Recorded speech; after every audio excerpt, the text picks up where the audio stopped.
A service of KIBMradio.com, the Internet's home for an all old-time radio.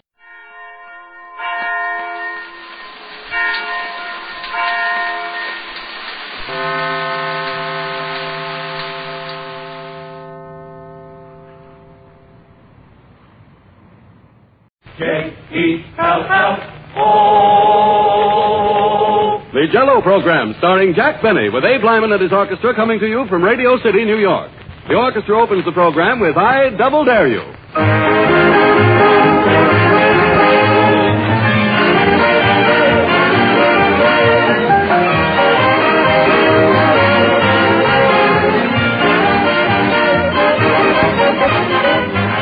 There's a change in the Jell-O program tonight. It comes to you from New York instead of Hollywood. But there's no change in Jell-O with its 6 delicious flavors. Jell-O is always good wherever you have it, New York or Hollywood, north or south, at home or in a restaurant. You can count on Jell-O to be tops in goodness every time. For Jell-O brings you that special extra rich fruit flavor. A flavor as delicious as the fresh, ripe fruit itself. That's why Jell-O's 6 flavors are tempting and refreshing. All 6 colors are bright and gay. Just be sure to get genuine Jell-O when you buy. Look for the big red letters on the box. They spell Jell-O.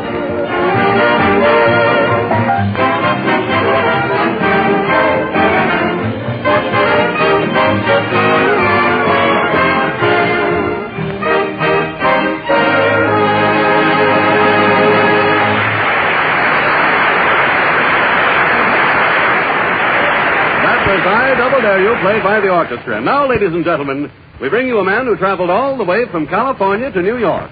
That gypsy of the airwaves, Jack Benny.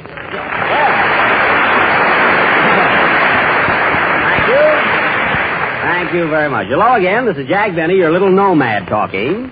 And Harry Von Zell, I want to tell you right now how much I appreciate your helping me out tonight. It's a grand gesture. Oh, well, don't mention it, Jack. I only hope I'll be able to fill Don Wilson's shoes. What is that? I said, I hope I can fill Don Wilson's shoes. Oh, you can, Harry, you can. But don't ever get into his pants without a compass. You should see that guy. Well, tell me, Jack, what kind of a trip did you have to New York? Did you fly in? No, Harry. I took one of those new Streamline trains, and believe me, they are classy. I mean, they're the last word in luxury. Yes, I heard that. They tell me the service is marvelous. Oh, it is, although I think they overdo it a little bit. Oh, they do? Yeah, I didn't mind when the conductor sent me gardenias. But when the porter tucked me in my berth and sang Rock-a-Bye Baby, I thought that was going too far, you know? And the candy vendor, was he ritzy? He was ritzy, huh? Yeah, you should have heard him. He walked up and down the aisle yelling candy, peanuts, popcorn, and annuities. I tell you, Harry, it is positive. See, it rings just like it does in Hollywood, doesn't it? Pardon me a minute. Hello? Who?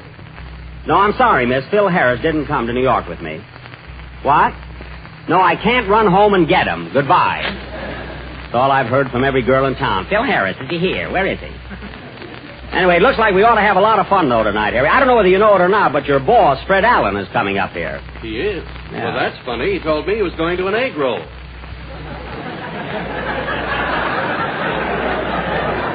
An egg roll? Well, maybe that's what he thinks this is. Hiya, Jack, old boy. Welcome to New York. Oh, hello, Lyman. How are you?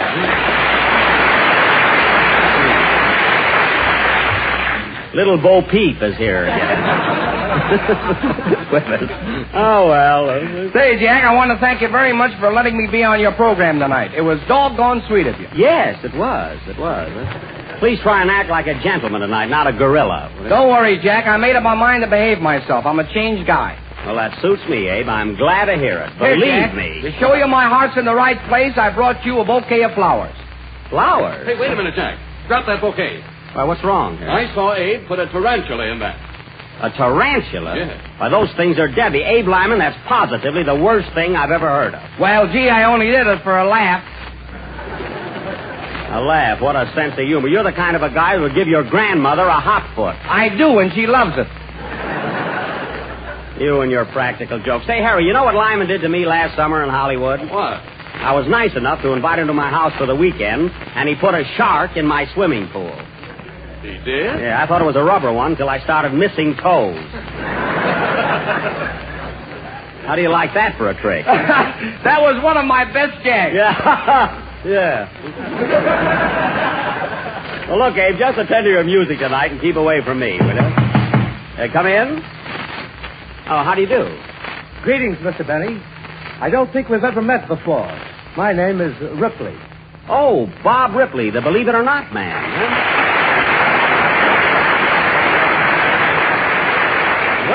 Well, it was awfully nice of you to drop in, Mr. Ripley. What can I do for you? Well, Jack, you know I'm always on the lookout for curiosities of all kinds. Yes. I never miss your program or your cartoons either. Well, what's on your mind? Well, I would like to get a few angles on you and your work. As a curiosity. Go right ahead. Now, first, is it true that when you make a picture, you wear a silver fox toupee? Yes, but only on special occasion. As a rule, I wear a subdued fright wig, like J.C. Flippin. You know, something... Now, another thing. Yeah? You're a musician, aren't you? Well, yes. Around Carnegie Hall, I'm known as Yasha. Is it true that the strings on your violin were made from the tail of a wildcat who later committed suicide? Well, he didn't commit suicide exactly, but he is wilder than ever now, Bob. Huh? One more question, Jack. Uh-huh. I understand that you were recently chosen as one of the best men in America. Is that right? Yes, I cannot deny that. Well, is that suit you're wearing now a sample of your taste in clothes? Well, of course, don't go by this, Bob. You see, this is just a little lounging outfit, you know? Oh, you mean you'd look better if you were lying down? If he's an undertaker, I'll scream. Now, really, it isn't fair to judge me by this suit, Bob. Really, Mr. Ripley, you'd love my soup and fish. You cook, too. I was talking about my formal attire. Are there any more questions? No. Believe it or not, I think I've got about all I need. Thanks very much, Jack. You're welcome. Oh, would you like a picture of me, Mr. Ripley? No, not unless you've got 3 arms. Goodbye. Goodbye.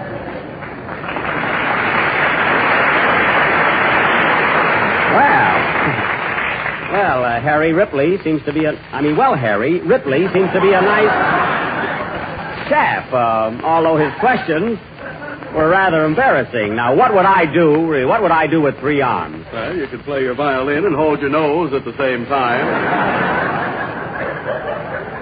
I could also punch you in the eye, Harry. Well, let's go on with the show. And now, folks, our conductor, Abraham Lyman, will play... what's it going to be, Abe? Here, it's written in this little book. Open it and read it. Why don't you read it yourself? If I could read, I'd get my own program. Oh, that's right. Yeah. Go ahead, open the book. Okay. Ouch, my finger. I knew you'd fall for that mousetrap gag. Fine, I had to come to New York for that. Now, play your number and leave me alone. Okay. Now, hold it a minute. Come in. Well, how are you, old boy? Glad to see you. Say, you're a sight for sore eyes. Well, Believe me, it's like old times again. Yes, sir. Say, you put on a little weight, haven't you? Oh, a little. You know, this is rather embarrassing, but I just can't seem to place you. Funny, I can't please you either. Goodbye. Play, Phil, or Abe. Why don't I stay home where I belong?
nice new number you gave me for my New York appearance.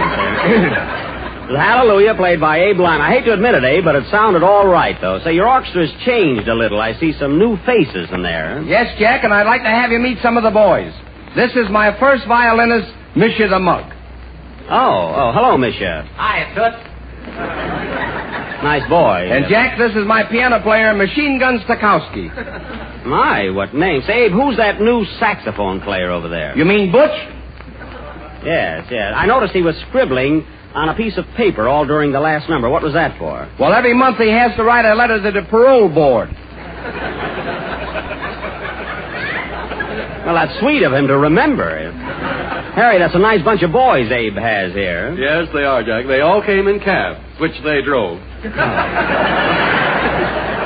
By the way, Jack, since I'm taking Don Wilson's place here, is it all right if I say my little piece now? Oh, sure, Harry. I've been sort of waiting for that. Go right ahead. Ladies and gentlemen, if you're looking for an economical dessert, be sure and go to your nearest grocer and ask for a package of Jell-O, for heaven's sake. Jell-O, for heaven's sake. 3 years I've been. It comes in 6 delicious flavors: strawberry, raspberry, cherry, orange, cherry, and strawberry. Look, what happened to lemon and lime? Oh, yes. Lemon, lime, strawberry, raspberry, and cherry. Now orange has disappeared in there. Look, just drop it. Let it go. Oh, no. So insist on genuine Jell-O. Look for the big red letters on the orange. That's on the box! Poor Don Wilson. I'll bet he collapsed in front of his radio. Oh, well, thanks anyway, Harry. You tried. Well, what do we do now, Jack? Well, Harry, if I was in Hollywood right now doing this program, just about this time, Mary would walk in and say... Hello, everybody. Hello. Why, Kate!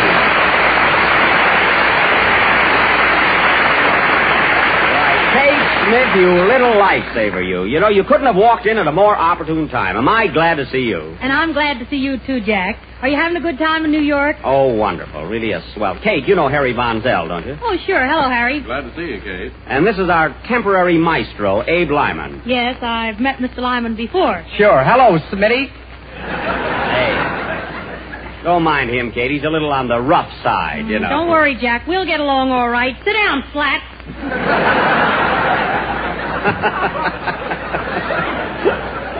Well, I'm glad you're taking it the right way. I must tell you how much I've enjoyed your programs, Kate. They've been grand. Thank you, Jack. And by the way, Mary told me that as soon as I saw you, to give you her love and a great big kiss. How about Bill Harris? There you go, just like the rest. No kidding, Kate. What do all you girls see in Phil? Well, he's handsome, charming, suave. Debonair. Debonair? Abe, where did you learn that word? Well, I was reading a book one day and stubbed my eye on it. I thought so. Well, anyway, Kate, how about that kiss Mary wanted me to give you? Now, come on. None of your lip, Benny. All right, you don't know what you're missing. You know, Kate, I'm a leading man in Hollywood. Mm-hmm. Well, I'll see you out there sometime. It's a date. You can always find me on Vine Street, right in front of the Owl Drugstore there. Oh, say, I meant to tell you, Jack. Mary sent me a letter yesterday, and it was all about you. You want to hear it? Oh, no, don't bother, Kate. Oh, yes, I want to read it to you. Please let me. Don't you want... There's probably I nothing. will. Well, I will anyhow. Don't beg me. Right. Now, I'll read it. Von Zell, get here on time Keep next quiet, Jack.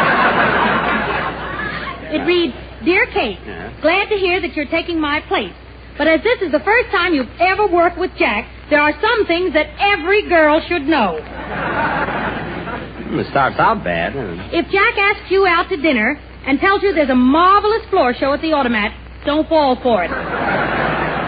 Isn't that awful? However, if you do go out to a nightclub with Jack and he asks you to dance with him, say no. As he'll want to roll up his pants and do the minuet. That's very comical. Give my love to all, and I'll be sitting in front of my radio waiting for your song. Well, that's a sweet ending anyway. Well, I Kate, think you so, are too. going to sing a number for us, aren't you? You bet I am. Would you like to hear This Time It's Real? Yes, sir. Abe, give Miss Smith a melodious background with feeling, harmony, and nice, smooth rhythm. You mean I should be debonair? Yes. And tell your guitar player to put his shoes on. Sing, Kate. Debonair yet.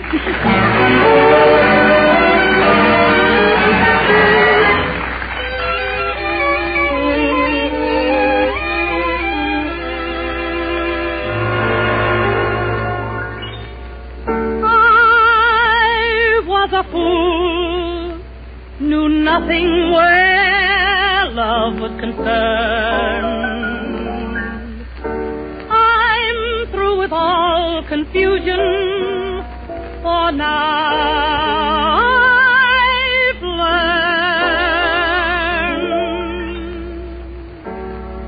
I know it. This time it's real. It's thrilling, so thrilling. The way I feel. Love before was different. I just played a part. But this time it comes right from my heart.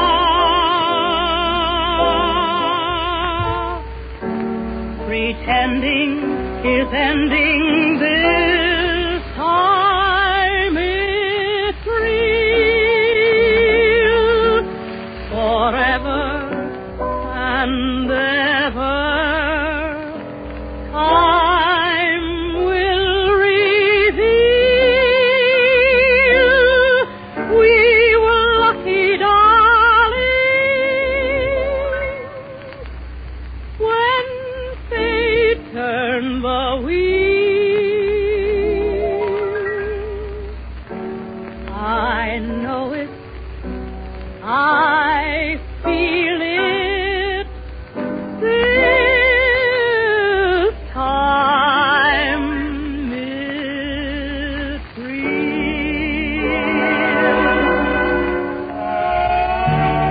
I know it. I know it. This time it's real. Forever and ever. Time will reveal. We were lucky, darling, when fate turned the wheel.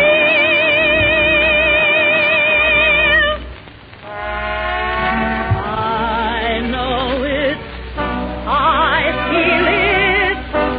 This time it's This time it's real, sung by Kate Smith, accompanied by Debonair and his orchestra.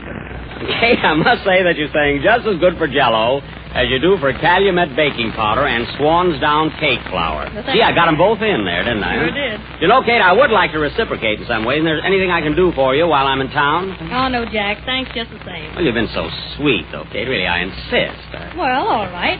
If it'll make you any happier, you can buy me a nice ermine wrap. Well, I'll do that. I will. And now, hey, wait a minute. You mean real ermine? Well, of course, Jack. Well, Kate, I'd run right out and buy you one, except today is Sunday and every place is closed. I can get one of my boys to open a store for you. Quiet. Anyway, don't worry about it, Kate. I'll make up for this some way. Well, that's sweet, Jack. Pardon me. Hello? Hollywood calling? Yeah, this is Jack Benny. I'll take it. Hello? Oh, hello, Kenny. It's Kenny Baker. Well, Kenny, how are you, kid? What? No, she's not taking your place. Look, Kate Smith is a star on her own program. What? Why doesn't she stay on it? Now, Kenny. I'm sorry, Kate. Now, listen, Kenny, I don't want to discuss it with you any further. I'll see you when I get home. What? Yes, I'll bring you one. Now, hang up. Goodbye. What a kid. What does he want, Jack? The little copycat, he wants an ermine wrap, too. I hope what he said didn't offend you, Kate. No. I think he's one of the cutest little brats in the world. Yeah, he is. Listen, Jack, I'd like to stay longer, but really, I must run along now. I want to say thanks very much for inviting me up here this Well, it's been an honest-to-goodness treat, and I'll never forget it, Kate. Good evening, Mr. Benny. Were you looking for me? Yes, Rochester, just a minute. Goodbye, Kate, and thanks again so much. So long, Jack. Good luck, and it's been a pleasure. Thank you.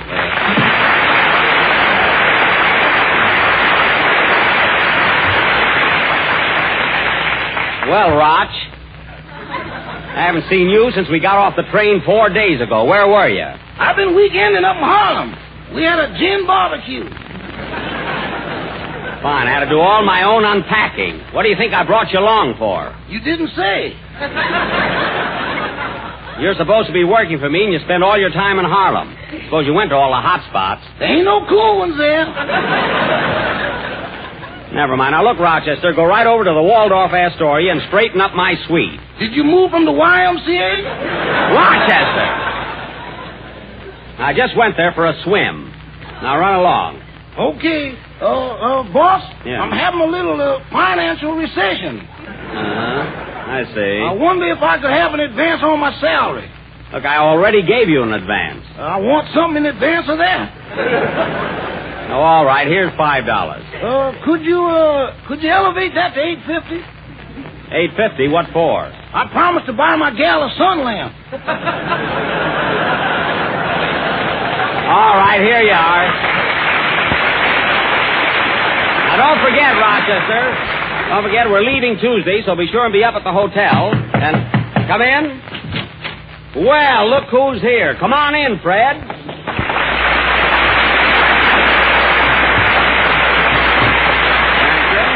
All I need. Me and two aspirins. Yeah. Thank you, ladies and gentlemen. I'm certainly surprised to see so many of you in here tonight. It's not raining outside, is it? No, it's not raining, Fred. These people are all here to see me. And you're not giving away dishes or anything, Mr. Benny? No, sir, it's just me. Now, look, Jack, you couldn't draw a crowd as big as this if you were a gutter on New Year's Eve. Oh, I couldn't, eh? With running water, I'll throw that in. Now, listen, Fred. You're here to work, so take off your coat and let's go. Now, wait a minute, Jack. Before we start this Punch and Benny show, there's something we've got to straighten out right now. What's that, Fred? I'm not going to open my mouth on this program, except to yawn, until you give me what you promised me last week. What I promised you? You know. Now, don't play possum, Benny. Hand over that Boy Scout knife. Oh, yes, I knew you'd remember that. All right, here it is. Wait till I take the chain off. I want the knife, chain, and everything that goes with it. Oh, I suppose you even want this elk's tooth. No, you can put that back in your mouth. Well, here's the knife, Fred. Take it and consider our deal closed. Now, wait a minute. You're not rushing me into this thing. Let me see if this knife's in good condition. There's the big blade. Yeah. There's the corkscrew, the fingernail file. There's the ping-pong paddle. Bottle open. Hey, what's this thing here? That's a folding bed. Are you satisfied? Well, I guess it's all right. But, well, Jack, my mood changes here. Yes, you see. I know. I'm coming in the mood now. Have you been having a good time in New York? Have you seen any of the shows or anything? Yes, Fred. I saw the Ed Wynn show. That was swell. I saw George M. Cohan show. That was grand. And then I saw your picture. My mood changes here.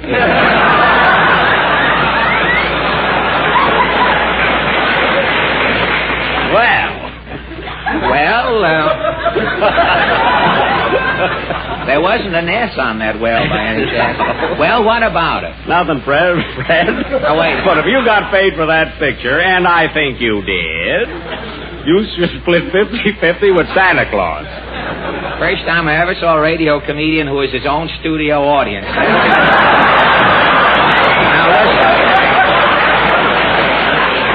listen, Jack, if you're a fine time I go on, the first show I didn't get on at all. Now, here's the second one. I'm just creeping in at the finish. Listen, Jack, if you're referring to that screen triumph, Sally, Irene, and Alan, that picture is funnier than Don Wilson thinks you are. Is that so? You're jealous, that's all. That's so. Did you ever hear yourself enjoy you? Oh. Well, jealous. Well, I made a picture last year called Artists and Models. It was a sensation. I got 85 belly laughs. I'll say you did. You should have pulled in your stomach, too. My stomach had nothing to do with it. It was my performance. At least I photographed well. Oh, I suppose I didn't. Listen, Fred, I saw a sweepstake winner in a newsreel yesterday that looked better than you did. And he was selling fish at the time. Well, you put me in a picture with a fish, and I'll steal the picture, too. Artists and models. What were you in that celluloid omelet, an artist or a model? I was an easel, Smarty. An easel? Yes. Well, how can a weasel play an easel? Now, listen, Fred. Shall I slice him down, Mr. Benny? Never mind, Rochester. Now, wait a minute. Who is this Swami here? Swami? I'm Mr. Benny's butler. Butler, hey? Well, listen to me, you Nougatine Jeeves. One more word out of you, and you'll be butling in a shroud. Don't let him scare you, Rochester. I ain't scared. That's the stuff. Wait a minute. What is a shroud? A shroud, my untutored friend, is a windbreaker for a ghost. Oh, make way for a cow. Rochester, you see, Fred and I'll probably have to get a new butler. Well, hello there, Fred. Well, Harry Von Zell, what are you doing in the enemy's camp here? Well, I came here to help Jack out tonight. He needed an announcer. Oh, is he going to pay you? Certainly not. He's doing it as a favor. Of course, I will buy him a necktie or something. What do you mean, something? Something cheaper and shut up. I thought so. Benny, you're so tight, you've not only got the first dollar you ever earned, you've got the guy's right arm who handed it to you. Well, it was loose. Let me tell you something, Alan. Hey, pipe down, fellas. You're upsetting me. Oh, are we bothering you, Abe? Yeah, why don't you two guys be debonair? Abe, if you say debonair once more, I'm going to ask you what it means. Well, how will you know if his answer's correct? Don't worry about me. I know plenty of big words. Look, I've got words I could cut in halves, and you wouldn't understand either half of them. Now, look, you itinerant buffoon, the only big word you know is your right name. Well, if I did reduce it a little, my right name wasn't so long. It wasn't. Why, your name was so long it used to take 15 minutes to write it in shorthand. And then they had to send the pencil over to the Mayo brothers for relaxation. You should talk. When you were in vaudeville, they had to put your right name on a rubber marquee. Now, that's vulcanized slander, Benny. Why, you weather-beaten gargoyle... Hold on there, Mr. B. I'll throw you out of here so fast you look like a jockey on a skyrocket. Now, that's enough, Benny. One more crack, and I'll hit you on top of your head so hard, you'll think your feet are bookends for your head. I'm glad you loused that one up.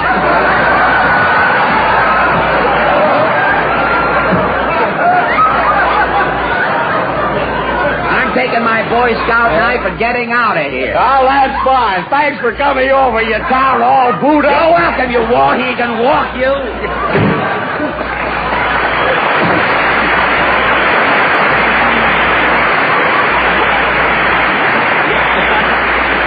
I'm nice enough to invite him up here, and what do I get? Hey, Jack. What is it, Abe? Here's your knife back.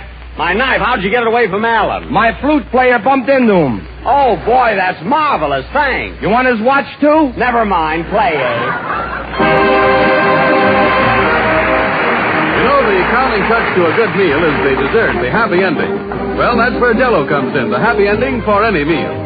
For Jell-O looks so festive and tastes so delicious, it makes the ideal dessert for any occasion. And Jell-O is quick and easy to prepare. Serve it perfectly plain if you like, a clear, glowing mold of Jell-O, or garnish it with whipped cream, fruit, or nut meats.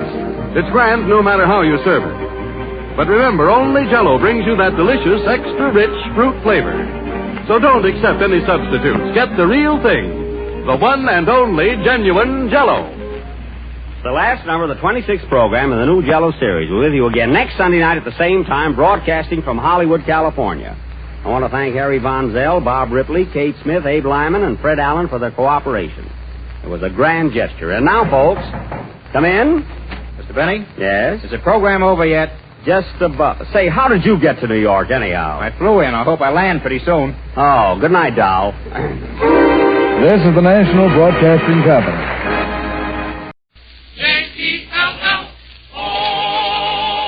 The Jell-O program, starring Jack Benny with Mary Livingston and Phil Harris and his orchestra. The orchestra opens the program with Hi Ho from Snow White and the Seven Dwarfs.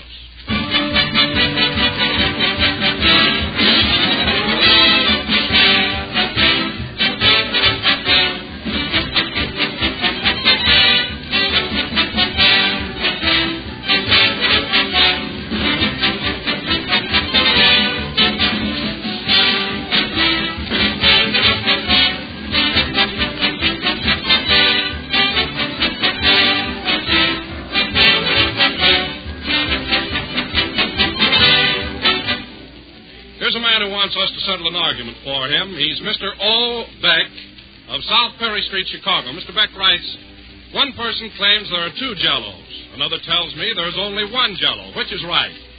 Well, Mr. Beck, that's one argument which is easily settled. There is only one Jello. The name Jello is a trademark, the property of General Foods. If you hear any other gelatin dessert called Jello, you'll know that that is incorrect. For there is no other Jello. That's why we always urge you to ask for Jello by name whenever you buy it and order it, whether it's from your grocer or in a restaurant. And here's something you'll want to know. Restaurants serving real Jello can now display an autographed picture of Jack Benny.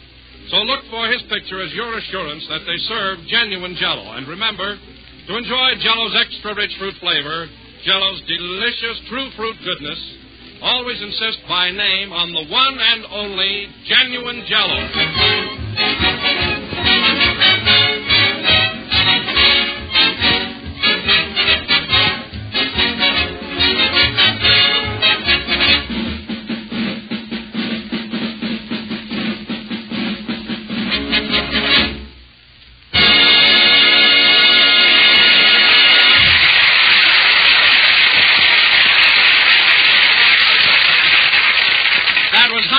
Played by the orchestra. Now, ladies and gentlemen, we have a little surprise for you.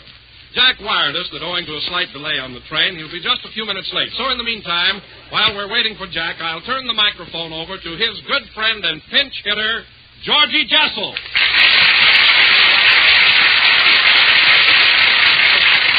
Thank you, ladies and gentlemen. Hello again. This is George Jessel, the stand-in talking. And I want to tell you folks, I'm very happy to be here tonight for two reasons. First, it's an honor and a pleasure to help Jack out. And second, it's a job.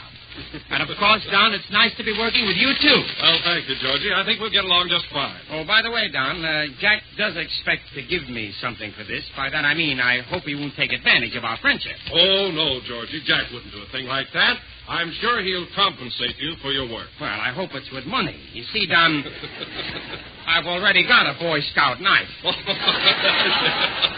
I don't mind playing benefits for the needy, but after all, Jack is not a starving Armenian. Well, I think you'll find Jack perfectly fair. I'll be happy if I can find him. Well, how you feel? I'm glad to see you. Hello, Georgie. Are you substituting here, too? No, I'm on the program every Sunday. Oh. Say, Georgie, I heard you talking to Don. Are you worried whether or not Jack's going to pay you for tonight? Well, Phil, I'm not exactly worried, but I'd like to do one program where I don't have to write in a part for my lawyer. Anyway, Don, what happened to Jack, and why is he late? Well, it seems that Jack's butler, Rochester, got off the train at Albuquerque, and Jack went out to look for him. I see. And the train pulled away without him. Well, any train that would do that, I'll bet it whistles at girls at every crossing. Well, I guess he'll be here pretty soon, though. He's on a pretty fast train right now, I'm sure. Well, Rochester, we're rolling right along now. Yeah, Mr. Benny, it sure is a long trip. I'll say. Just think, 4 whole days on a train. Oh, well, we'll be home pretty soon. I hope so. We'll run out of sandwiches.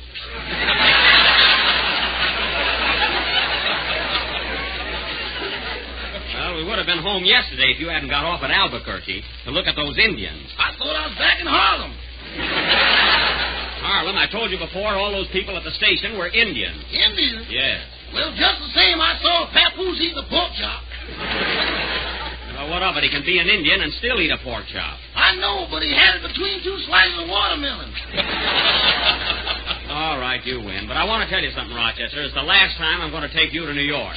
You're supposed to help me. The only time I saw you is when you needed money. Well, you spent more than I did. That ain't no record.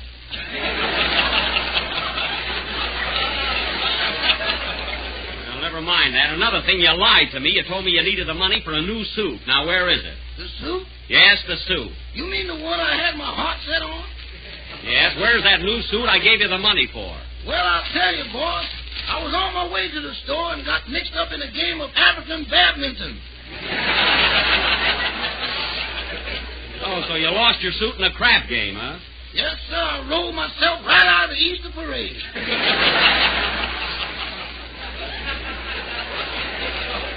Oh, you did. Well, it's a good thing we're going home. Say, Mr. Benny, who's taking your place on the program tonight? A fellow named Georgie Jessel. He's a great pal of mine, he is. Georgie Jessel? Yeah. You know, I've never seen him. What does he look like? Well, I'd say that Jessel was medium height, nice personality. Looks something like an anteater. Although I doubt if he does. Say, is there a radio in this observation car? There's one right over there by that lady. Oh, fine. Pardon me, madam. Do you mind if I tune in the radio? No, not at all. Go right ahead. Thanks. I'm very anxious to hear the Jack Benny program. You're just the type. Well, there's a fan for you. Rochester, tune in NBC. It's around 65 on the dial there. Yes, sir. Well, therefore, ladies and gentlemen, insist on genuine Jell-O. It is America's leading dessert. That's it, Rochester. It's Don Wilson, all right. And it comes in 6 delicious flavors: strawberry, raspberry, cherry, orange, lemon, and lime. That was very good, Don. What you said was not only thrilling, but educational. We got the wrong program. Quiet, that's Mr. Jessel. Oh. Well, Don, how am I doing so far? Do you think I'm handling the program all right? Well, to tell you the truth, Georgie, and please don't repeat this to Jack. Oh, you can trust me. You know, I think you've given this program new life. Frankly, you're much more amusing than Jack. He ain't kidding, Georgie. You're dynamite. He didn't even ask Phil. Say, Georgie, you've known Jack quite a little while, haven't you? Yes, Jack and I have been in show business about the same length of time. As a matter of fact, we started out in the very same theater. Oh, in the same theater, huh? Mm-hmm. And even in those days, Jack was a real showman. He wouldn't sell one single peanut during my act. That's a lie. It was popcorn. But anyhow, Don, I must admit that Jack has made marvelous strides. He went from peanuts to Jell-O in 6 delicious years.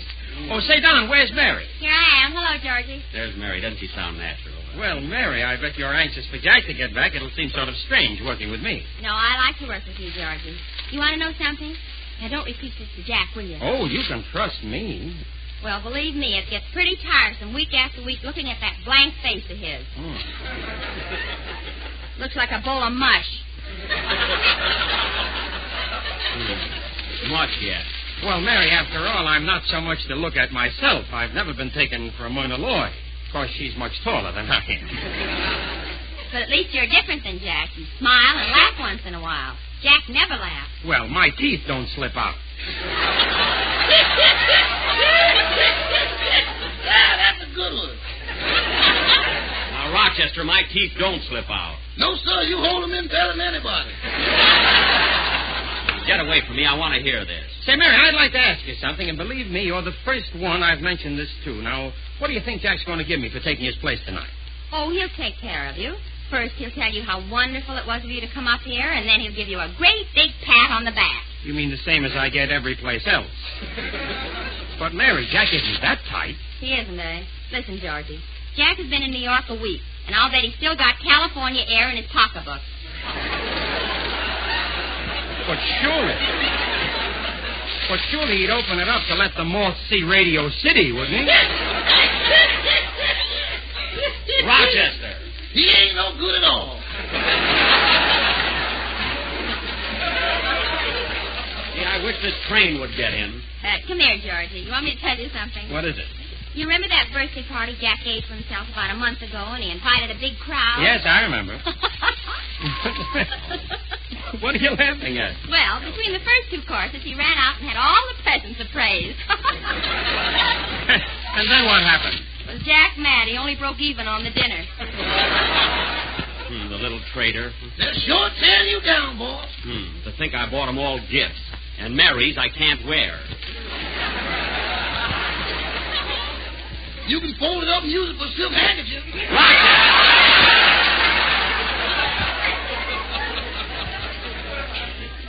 Well, Mary, you've given me a vivid picture of what I'll have to go through when Jack gets here. Georgie, by the time you get your money out of Jack, you'll be so bent over you'll have to endorse the check on the floor. Oh, well, play, Phil. With my luck, not only I won't get paid, but when I leave the studio, I'll probably tan my pants. Go ahead, Phil.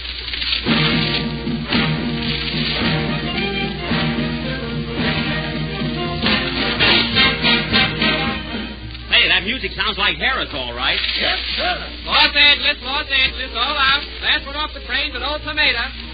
Here we are, Rochester. Come on, grab those bags, and I'll see you at the house later. I'm going to rush over to the studio. Okay, boss.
Through the Rye, played by Phil Harris and his orchestra. And I must say, Phil, after hearing the boys, I'm surprised at the way Jack stands up here every week and keeps running down your music. He shouldn't do that. Of course he shouldn't. My music is all right. No, it's pretty bad, but Jack should never mention it. I tell you, Phil, the way I feel about swing music is just this. Now, wait a minute, George. Here comes Kenny Baker. Do you know him? Well, no, not personally. You like him, Georgie. He's a great kid. He thinks Gracie Allen should be president. Quiet, my wife thinks she is. But anyway, you leave Kenny to me. I'll handle him all right. I'll bet you $1 he'd drive you nuts. All right, it's a bet. Here he comes, Georgie. Oh, yeah. Hello, Kenny. Hello, Jack. Did you have a nice trip? A nice trip? What is this? Hey, Don, didn't Jack go to New York? Oh, wait a minute, Kenny. It's Jessel. Jessel. Where's that?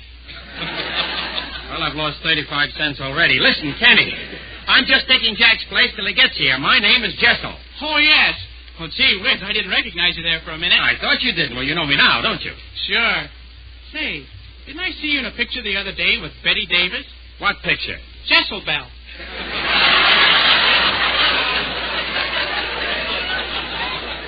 Jezebel. Look, Kenny, the name of the picture is Jezebel. It wasn't me. I don't make pictures. And here's your $1, Mary. Thanks. Hey, what's going on? Nothing, Kenny. I just bet Mary $1 that you couldn't drive me nuts. Gee, you're a sucker. Well, this entire event looks good for a loss to me. Hello, fellas. Here I am.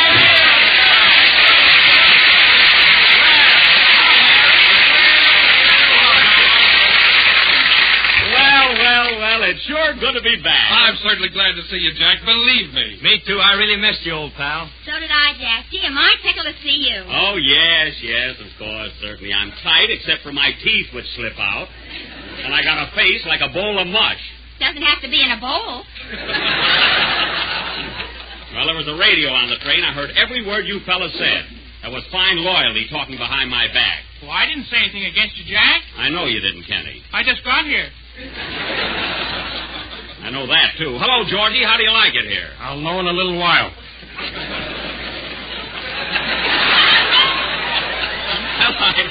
I appreciate your coming over and helping me out tonight. It was a great display of friendship. Here it comes, folks. Now, look, Jack, patting on the back, that's for children. You know that, don't you? We're very good friends, but this is my business, the same as yours. I understand that. But look, Georgie... Look, nothing. You wired me to come over here. I did, and I expect to get paid. Well, all right. Gee, you'd think I was a chiseler or a tightwad or something. Up to something, you were pretty hot.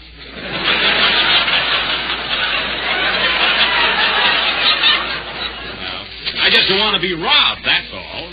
Robbed? Why, I left my own birthday party to come here, cake and all. Strangers had to blow out my candles. Well, now, calm down, Georgie. Look, I'll give you a check for whatever you think your time is worth. Now you're talking friendship. All right, what do you want? Well, Jack, I don't want too little or too much. In other words, I don't want a cigar or an annuity. Now, don't beat around the bush, Georgie. How much do you want? I'll take $500. If you want to give me 10% extra for my birthday, that's up to you. Up to me? If it's up to Jack, it's back to you, Georgie. Well, all right, George, let's not haggle about it. I'll write you out a check. Well, that's okay with me. I got my checkbook right here. Now, let's see. April 3rd. Gee, look at his handshake. Married. April 3rd, 19... Now, the amount. Hey, wait a minute. This is 1938, not 40. All right, so I made a mistake. Now, just a second. Pay to the order of... Say, how do you want this made out? George Jessel or Georgie Jessel? Just put down man, $500.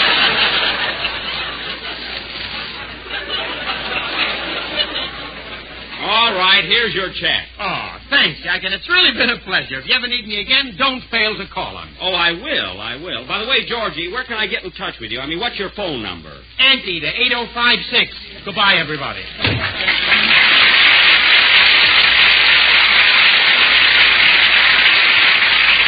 Well, it's the last time I'll ever ask him to help me out with anything. Gee whiz, Jack, you don't expect Georgie to come over here and work for nothing, do you? Well, why not? He's a friend of mine. Well, would you work on his program for nothing? I'm talking to Miss Livingston. Well, would you? That's Phil's question. Think of your own. I've got one. Shut up. Now, let let me tell you something. Last week in New York, Fred Allen, Kate Smith, Ripley Lyman, and Von Zell all appeared on my program for nothing. No wonder you told them it was for the Red Cross. Well, that didn't make any difference. Say, Jack, tell us all about your trip to New York. Did you have a lot of fun? To New York? Yeah, New York.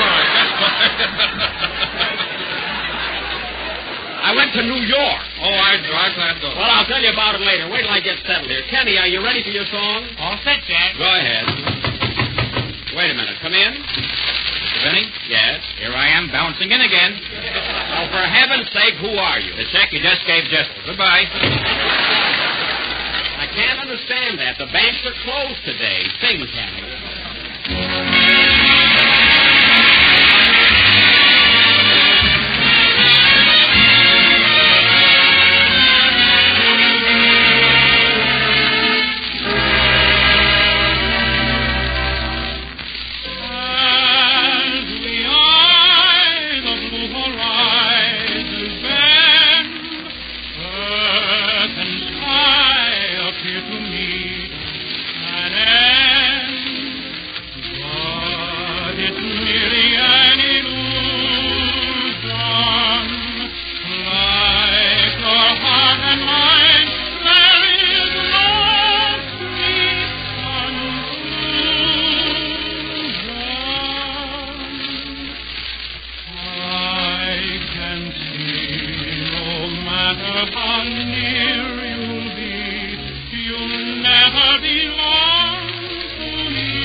Right back on the job again and in the same old form. Say, Kenny, did you listen to me last Sunday when I was in New York? Well, I wanted to, Jack. I ran over to my girl's house to hear it, but her father doesn't like you. Oh. He doesn't, eh? Why didn't you and your girl go out in your car and listen to the program? Well, she doesn't like you either. That's great loyalty. Why don't you find a girl that likes me? I did, and she was slap happy.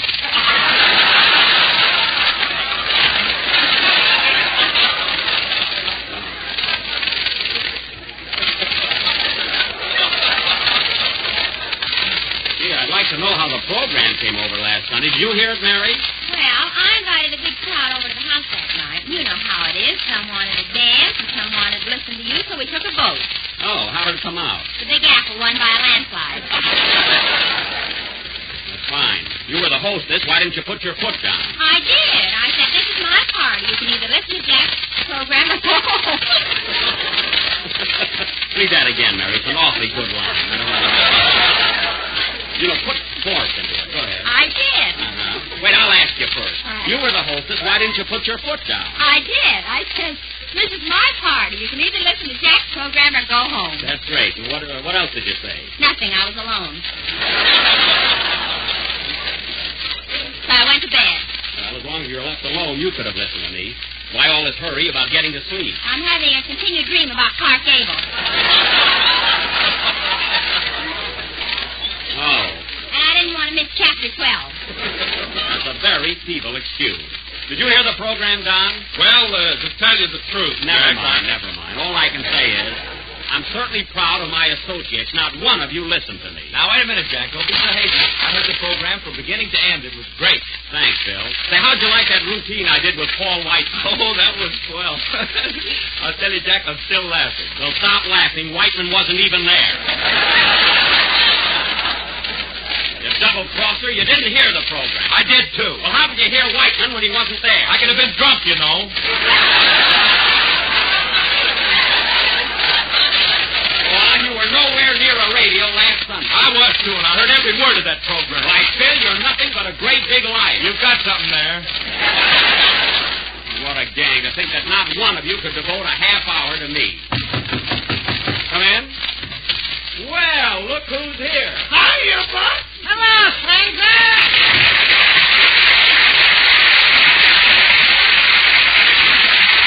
Well, if it ain't Huckleberry Finn and Tom Sawyer. So what do I owe this double feature? Happy welcome to you. Happy welcome to you.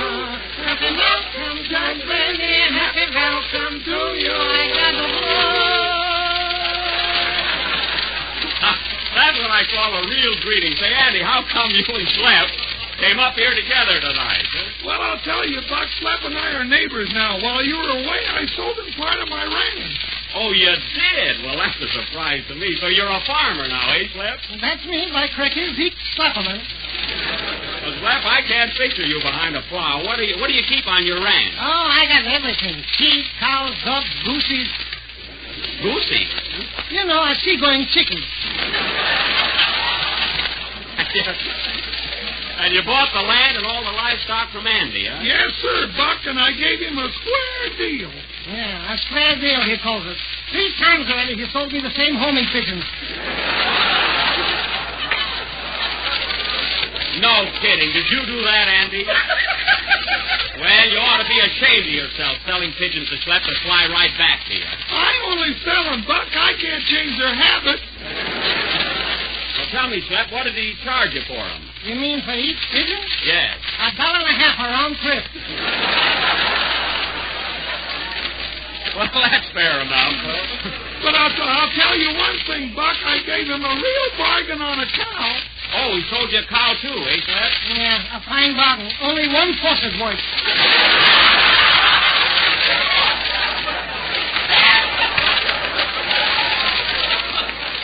Well, maybe your technique isn't right. Now, look, Andy. Andy, what's the idea of selling so much stuff to Schlepperman? Well, I'll tell you, Buck. Paul had to have some ready cash. He's going to buy an aeroplane. Oh, your Paul wants to be an aviator, huh? Has he ever been up in the air before? Just once, when our goat caught him unawares. So your goat made an aviator out of him. What does your ma think of the idea? He says let him go. He's always been hiring a kite anyhow.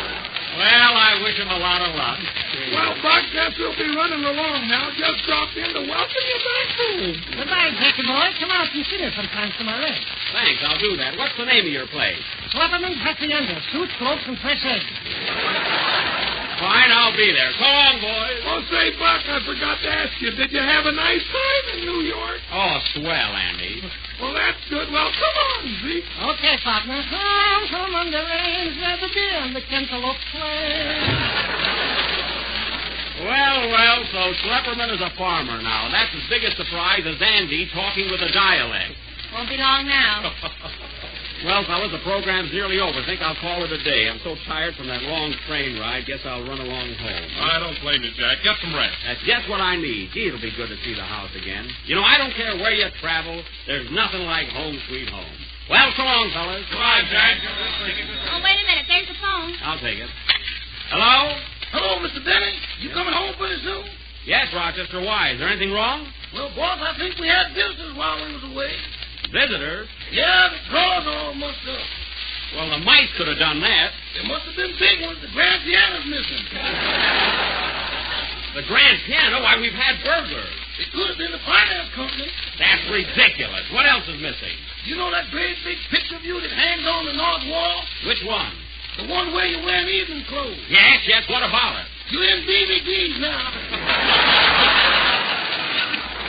Oh, well, I don't care. Everything is insured. I'll be right home, Rochester. I'm tired and I want to get some sleep. You better hurry. They're tearing the bed out now. Well, stop him. Play, Bill. Police.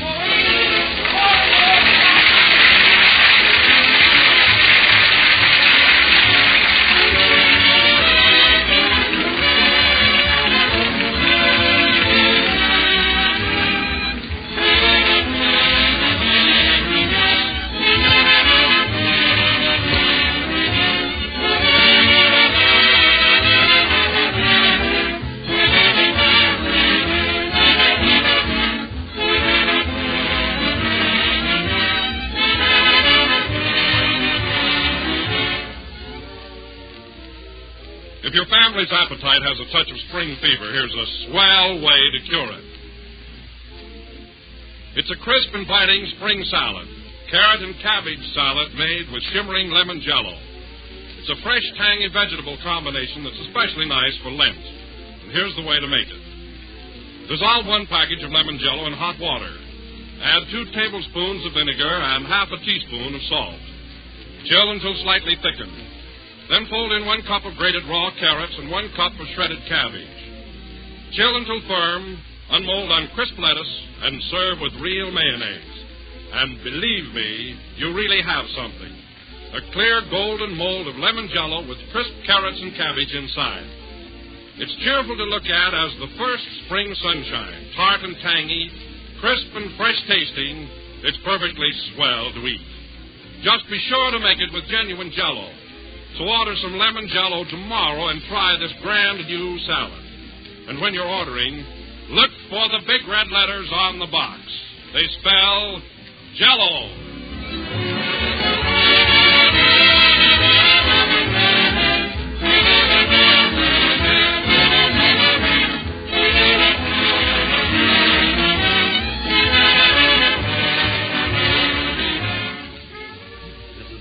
Number of the 27th program in the new Jello series, and we'll be with you again next Sunday night at the same time.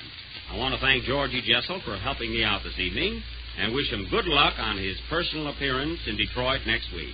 Say, Jack. What? Did you hear Fred Allen's program Wednesday night? No, but whatever he said, I didn't do it. The idea of accusing me of stealing everything out of the Waldorf Astoria. Thought you didn't hear him. Well, if you think that... Oh, good night, folks.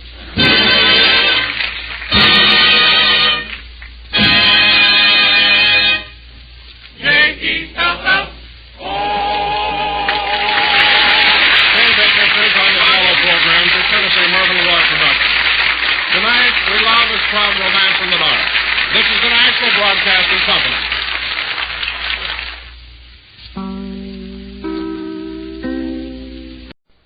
J-E-L-L-O. The Jello program, starring Jack Benny with Mary Livingston and Phil Harris and his orchestra. The orchestra opens the program with Something Tells Me.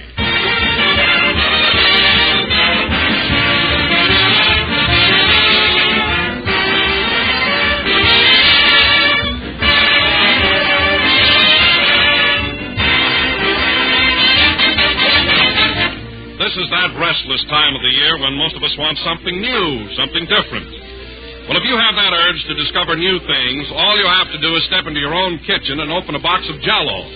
Right away, you'll think of dozens of delicious new things to eat. Jell-O desserts, Jell-O salads, Jell-O relishes. All with a tempting springtime freshness that's a treat for any tongue. For Jell-O brings you that delicious extra-rich fruit flavor, deeper, truer, more satisfying. A flavor that rivals the juicy, ripe goodness of fresh fruit itself. And to start you off in your career of new and inspired dishes, you'll find attractive recipes on every package of Jell-O. Strawberry, raspberry, cherry, orange, lemon, and lime. So if you want to discover a brand new repertoire of swell things to eat, stock up with Jell-O tomorrow. Look for the big red letters on the box. They spell Jell-O.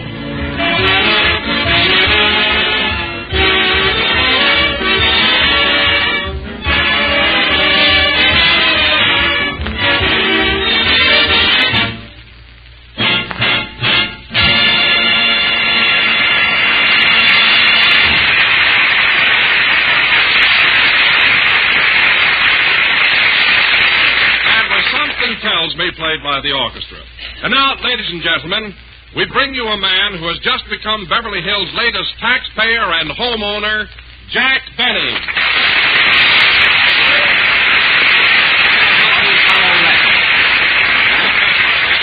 Hello again. This is Jack Benny coming to you through a second mortgage. And, Don, I'm tickled to death that you brought up the subject of my new home. I've been dying to talk about it. You know, it's the first real thing I've ever owned. Well, how's the place coming along, Jack? Is it almost finished? Well, it's moving along all right now, but at the beginning we had an awful lot of trouble. Oh, is that so? Now, what happened? Well, the first month when they were putting up the wooden framework, the termites were way ahead of the carpenters.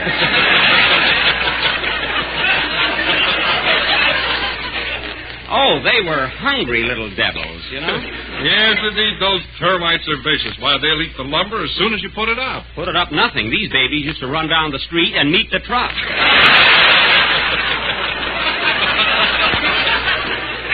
Oh, they're go-getters. By the way, Jack, who's your architect? Oh, a fellow by the name of Carlton Burgess. He's very clever, Don, but a bit stubborn. You see, he feels he knows more about building a house than I do. No? Well, now, that's only natural. That's his job. I know, Don, but this fellow Burgess is so extravagant. Now, I didn't mind when he hung a crystal chandelier in the garage. But when he put a guest room in the doghouse, that was going too far.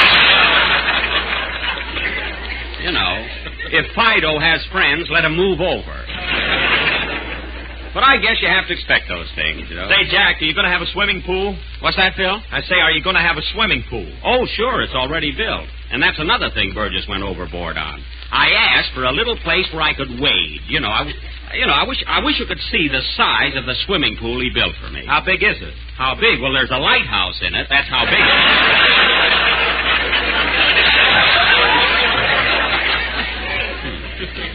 Now, when I go swimming, I'll have to put an outboard motor in my trunks. Say, Phil, you've got a home of your own, too, haven't you? Oh, sure. I built a beautiful ranch house right off of Ventura Boulevard. Oh. I have 14 rooms and an 8-car garage. Well, I'm mighty proud of it. Well, I don't blame you, Phil. What do you call your place? Auto Camp number 7.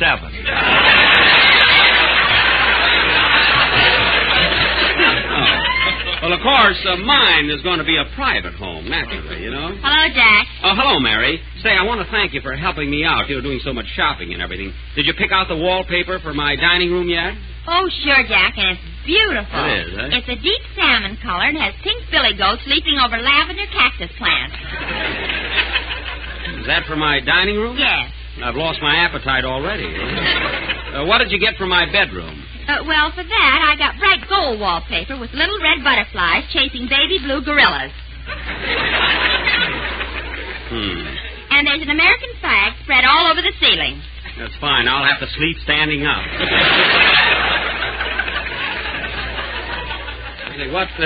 What else did you get? Now, for the doghouse... Mary, I don't want wallpaper in the doghouse. Fido doesn't need such ritzy surroundings. Well, he entertains more than you do.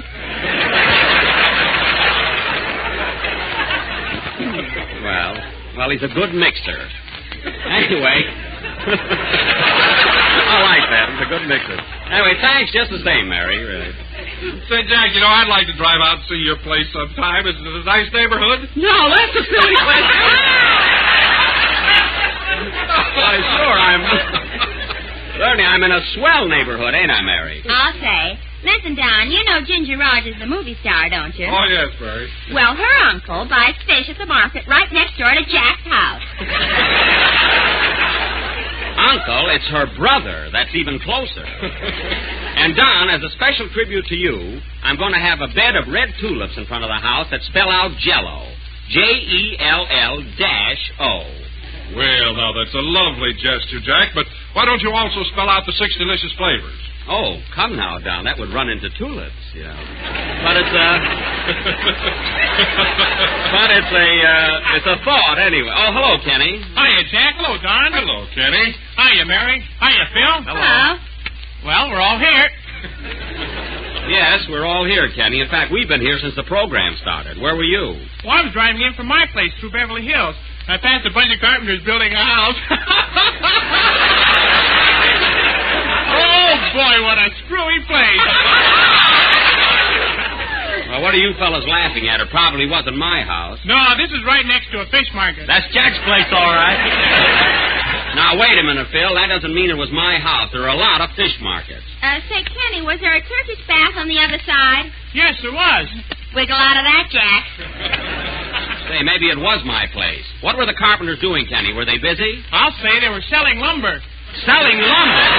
I've warned them time and again. Mary, get me Mr. Burgess on the phone right away. Play, Phil. I'm going to get a bloodhound, so help me.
Say, Phil, what was that number you just played?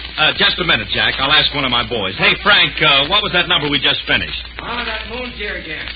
No, that was last week. I mean the one we just got through with. Well, never mind, Phil. No, I want to find out. Hey, Charlie, do you know what that number was? Crestview 1478. Not her. I mean the number we just played. Now, Phil, look, you're the leader. You ought to have some idea what it was. Well, how did I know you were going to ask me? Good heavens, I've got to announce something. Mary, did you recognize the number Phil just played? No, and neither did the guy that wrote it. Oh, well, let it go. Anyway, folks, that was something or other from the picture of the same name played by Phil Harris and his orchestra. And very good, Phil. And now, ladies and gentlemen, going from our mystery to our dramatic offering, tonight, for our feature attraction, the Benny Cut-Rate Theater Guild will present their version of that current Metro-Goldwyn-Mayer success, A Yank at Oxford. Oh, boy, Robert Taylor was in that. Yes, Mary, also Lionel Barrymore and Maureen O'Sullivan. Now, in our version, I will naturally play the part of Robert Taylor. Why? Well, because Bob and I are very much alike. He's about as tall as I am, and we buy our handkerchiefs in the same drugstore. Oh, really, we do. And we even like the same girl, Barbara Stanwyck. Only he goes out with her. Is that so? Say, I could get a date with Barbara Stanwyck, too, couldn't I, Mary? You couldn't get a date with Barbara Fritchie.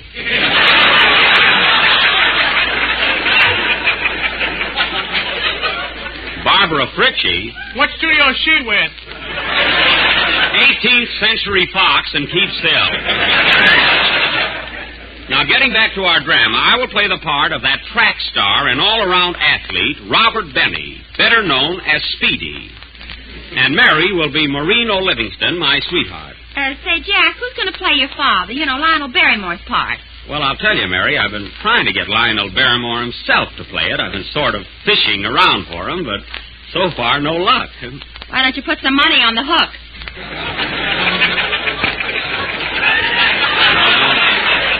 Don't tell me how to run my business. Anyway, I couldn't get Lionel Barrymore, but I did get a fellow who I think can handle the role very well. Mr. Lionel Kvetz. Is he here yet? Here I am, Mr. Benny, just raring to go. Now, Mr. Kvetz, you're sure you can play the part of my father all right, huh? Well, I played Hamlet. Your old man ain't no better than he is. Oh. Well, then I guess you'll do, huh? But there's just one thing, Mr. Benny. What's that? I've been listening to Fred Allen, and according to what he says, I think I better get paid in advance. Well, let me tell you something, Mr. Kvetz. Fred Allen should be the last guy in the world to say that I'm cheap. Why, is he that way, too? Now, listen. Any man that'll use the same toothbrush for 9 years and then have it re-bristled, well...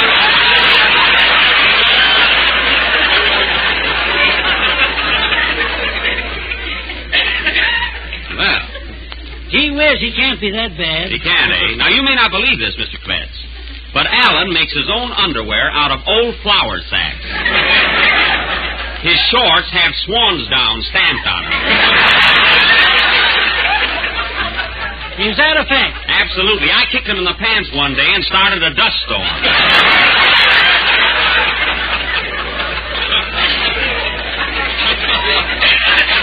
Well, that ought to take care of Mr. Allen for this week. And now that our play, A Yank at Oxford, is all cast, we will go on with it immediately after Kenny Baker's number. What are you going to sing, Kenny? Good Night, Angel from Radio City Rebels. Oh, from Radio City Rebels. Say, Kenny, you're in that picture, aren't you? I don't know. I haven't seen it yet. Oh. Well, you ought to know whether you made a picture or not. Well, I know I was in the Golden Follies, by gosh. Well, how do you happen to remember that? A lamp fell on me. Oh, well, brush the glass off your head and sing your song, will you? Okay. Sing, Kenny. Now, let's all concentrate now and get in the mood of our play. Everybody.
Sung by Kenny Baker. And now, ladies and gentlemen, we're going to present Wait a minute, Jack. Am I going to be in a play tonight? Oh, sure, Kenny. You're going to be a young Englishman. Why can't I be a professor at Oxford? Well, in the first place, Kenny, you haven't any brains. And in the second place... That's enough. I think so. And now, folks, we are going to present our dramatic highlight of the evening. Our own little vehicle, a Yank at Oxford, or a Cluck in Waukegan. Take it, Don. The scene opens in the general store of Lionel Benny in the thriving little community of Waukegan, Illinois. His son, Robert, the star athlete of the town, is leaving that night for Oxford. Curtain, music.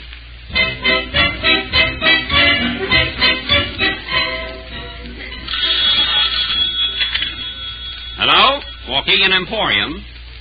Yes, Mrs. Smith? Yes? All right, I'll tell him. Goodbye. Oh, Dad. What is it, Speedy?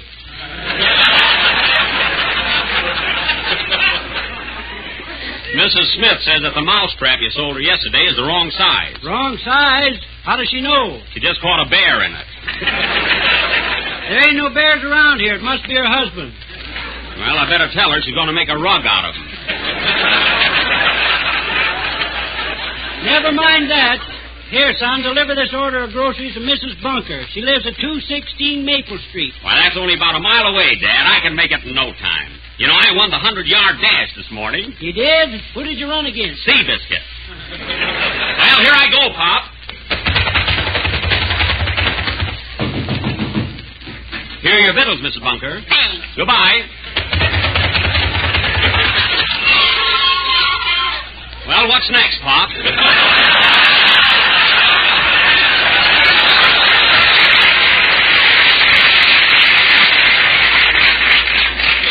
Well, doggone, Speedy, you made that pretty fast. Now take this stepladder and get me that box of crackers off the top shelf. I don't need a ladder, Paul. You know I hold the record for the high jump. Here I go. Ouch. Darn that low ceiling. Here are the crackers, Paul. Well, I better run home and pack my duds. You know I'm leaving for Oxford tonight. That's right, my boy. I hate to see you go, but you got to get a good education. Yeah. Here's your steamship ticket from New York to London. Steamship ticket? Keep it, Paul. I'm going to swim over. Now, hold on, Speedy.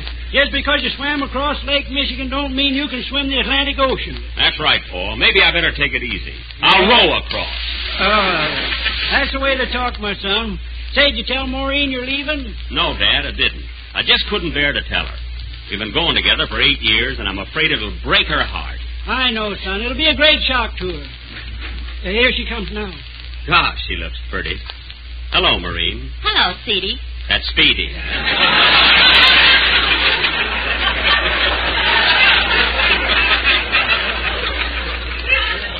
Gee, you look sweet, Maureen. You're always so classy and stylish. How do you like this new dress I knitted? Oh, it's beautiful. Turn around. Let me see the back. Oh, no, it isn't finished yet.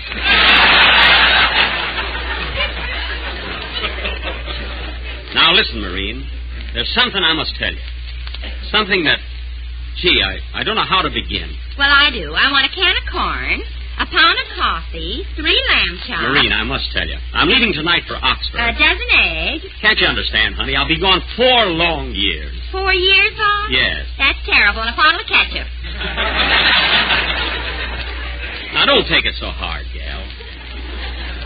After all, it won't be forever. You'll be true to me while I'm gone, won't you? Yes, Bob. I'll be as true as Ben Turpin with a bow and arrow. That's the spirit. You're the sweetest, dearest girl I've ever known. Say you'll wait for me. Why, Bob, I'll wait for you till the cows come home. That's wonderful. When are they coming home? Tomorrow. Oh. Well, I gotta run along now and pack. Goodbye, Maureen. So long, Dad. I'll see you both at the station. Goodbye, son. So long, Speedy. Hey, Maureen, watch me jump over the pickle barrel on the way out. Here I go. Oh, gee, it's the first time I've missed. Now I'm all dill.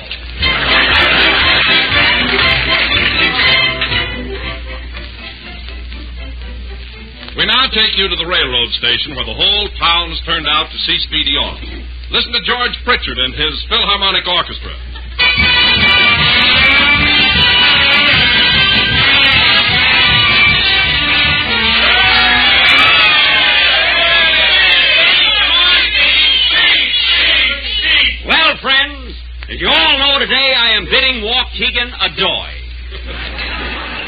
I may not be the best student at Oxford, but I'll win every athletic event from ping pong to Scrino. Hooray! Thanks, friends, and I'll be seeing you in 4 years. Hooray! Of course, I may come back sooner. Ooh. But I doubt it. Hooray!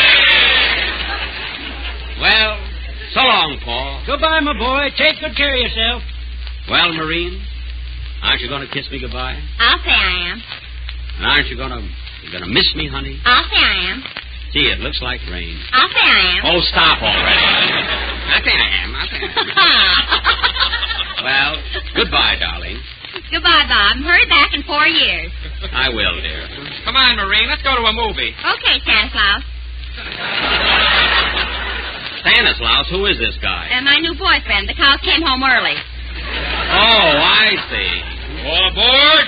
Train leaving for Chicago, Cleveland, Buffalo, Syracuse, Albany, and a lot of places.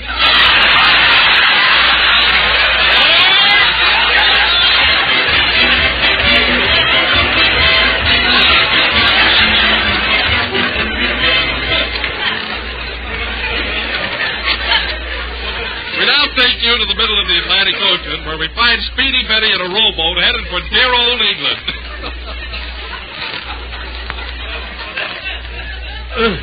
Stroke. Stroke. 16 days in a rowboat. Gee, I wish that shark would stop following me. What do you want, shark? A cup of coffee, a sandwich, and you. Stroke. Oh, another boat. And look who's out there. Hello, FD. You're fishing kind of far out, ain't you?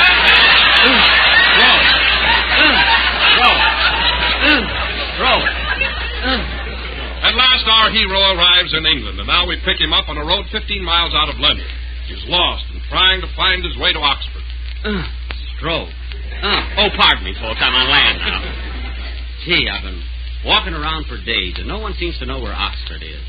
Pardon me, sir. Is this the right road to Oxford? Oxford, old boy? My word. Is that in England? Well, gee whiz, it's supposed to be. Are you looking for Oxford on the Thames or Oxford on the Avon? I want just plain Oxford. What size? 9.5 feet. Oh, go away! Gee, somebody must know where Oxford is. Oh, I say, young fellow. Hello, old thing. Can you tell me how to get to Oxford? Oxford, old thing? Yes. Well, old thing. Stop calling me old thing. Now, do you know where Oxford is? I don't even know where I am. Cheerio. He's about as English as a hot dog. 2 weeks later, and our hero is still trying to find the road to Oxford. We pick him up in the little village of Marmalade on the Crumpet. Gee, I'm so lonely and homesick. I wish I was back in Waukegan. I wonder what Marine is doing right now. Kiss me, Stanislaus. I'm sorry I asked. Oh, well. Gee, I hope I find that school pretty soon. Oh, I beg your pardon, ma'am. Carry on. How do I get to Oxford University? Well, first you have to go through I school. I've been through I school. Look, all I want to know is what road do I take to get to Oxford? There's an inn right across the Y. Why don't you inquire there? I will. Thank you. Thank you. My, what a quaint little restaurant. Ye Brown Derby. I think I'll get something to eat. Well, ho, so help me fish and chips. Another customer. How'd you do? How'd you do? I'd like a ham sandwich, please. Sorry, and a we glass haven't of any milk. ham, sir. What's that? Beg pardon? I said I'd like a glass of milk. I heard you. I say we haven't any ham, sir. Oh. We have Yorkshire pudding and stewed tripe and gooseberry treacle tarts. Treacle tarts? I'll have a go at that. And give me a glass of milk. Oh, come now, old boy. You want tea. I want milk. Don't be a silly ass. Have tea. I'm not a silly ass, and I want milk. Now, you give me milk, or I'll tell Anthony Eden on you. Say, Lord love duck, give over. How about Jell-O for dessert? Jell-O? That'll be ripping. Well, there it comes in 6 delicious flavors, you know. Strawberry, raspberry, cherry, orange, lemon, and limey. Well, I'll have a lot of that. Oh, by the way, maybe you can help me. I've been having an awful time trying to find Oxford University. Oxford? Do you spell it with an O? You spell it with an ox. Now, how do I get there? My, that is a stumper, isn't it? But there's an American sitting over at that table. Perhaps he can guide you. Why don't you ask him? I will. Well, pip, pip. Pip, pip, and I do mean pip. Pardon me, sir. You're an American, aren't you? Yes, I am. Well, maybe you can help me out. Do you know where Oxford is? Why, certainly. I just came from there. Oh, thank heaven. Now, how do I get there? Well, you go right down this road until you come to a big stone mill. Uh-huh. And then you turn the scene of art to state me. The right receive the right to right. The more receive for Chester's quarter, when receive the five send me. And when friend was over, don't miss it, visit. Oh, you can't miss it. Now, wait. Look, I'm still at the old mill. Well, look. I know. At the old mill, you turn to the right, and you go on the secret course to spend it. You mean not the place that... Oh, no, Miss Henry, miss it. Oh, you mean the right... The center here, center of attack the fort, and see. Oh, you turn to the... No, you just start part of serve back to visit. Oh, never mind. I'll go back to America. Maybe I can find Yale. Wait.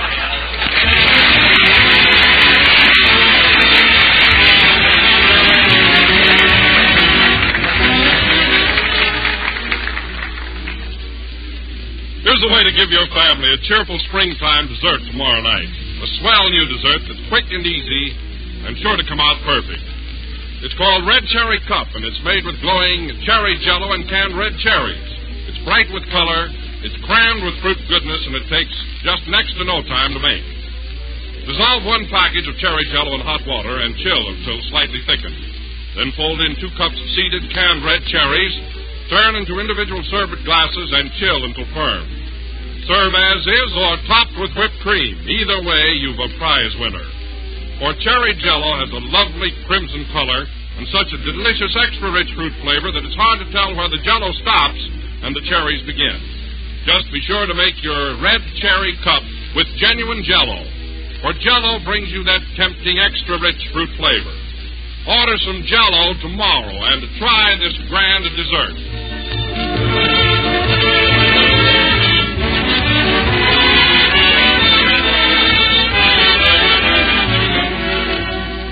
This is the last number of the 28th program in the new Jello series, and we'll be with you again next Sunday night at the same time. I hope you all liked our play, A Yank at Oxford. Say, Jack. What, Mary? When I was in your father's store, I forgot to order a pound of cheese and a loaf of bread. Look, Mary, that was only in the play. I don't care. I'm hungry. Well, so am I. Good night, folks.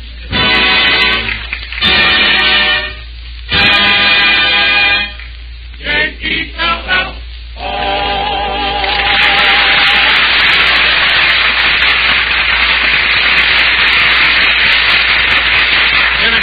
On the Jello program, through courtesy of Mervyn LeRoy Production. This is the National Broadcasting Company.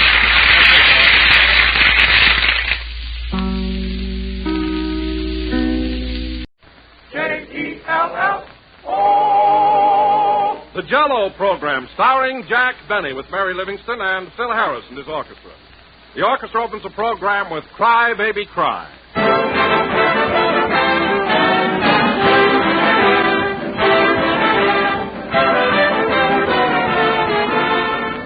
This is the day of the Easter parade, and there's a cheerful feeling in the air. Perky new hats, gay flowers, everything reflects the spirit of carefree spring. It's a day of color, and if you serve Jello for your Easter dessert, you were right in the spirit of things. For a shimmering mold of bright, clear Jello is mighty gay and cheerful. The glowing reds of strawberry, raspberry, or cherry Jello, shiny orange, golden lemon, or sea green lime, you have a regular rainbow to choose from. And no matter which flavor you select, you're sure of a masterpiece. For Jello tastes as good as it looks. It's crammed with delicious, extra-rich fruit flavor. The flavor from fresh, ripe fruit. It's put there by a special process. It's sealed right in so it can't get out. It's caught and held for you to enjoy the minute you taste a shimmering spoonful. A delight to the eye and a thrill to the taste. That's Jello. But be absolutely sure you do get genuine Jello with that extra-rich fruit flavor. Look for the big red letters on the box. They spell Jello.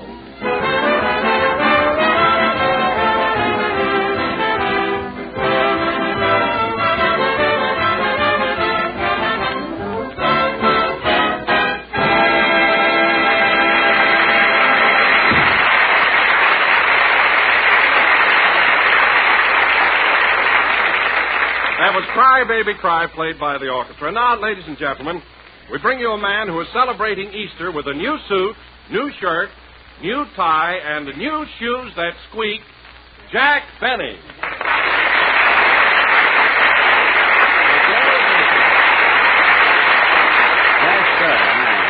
Hello again. This is Jack Benny, who was also looking for a new announcer.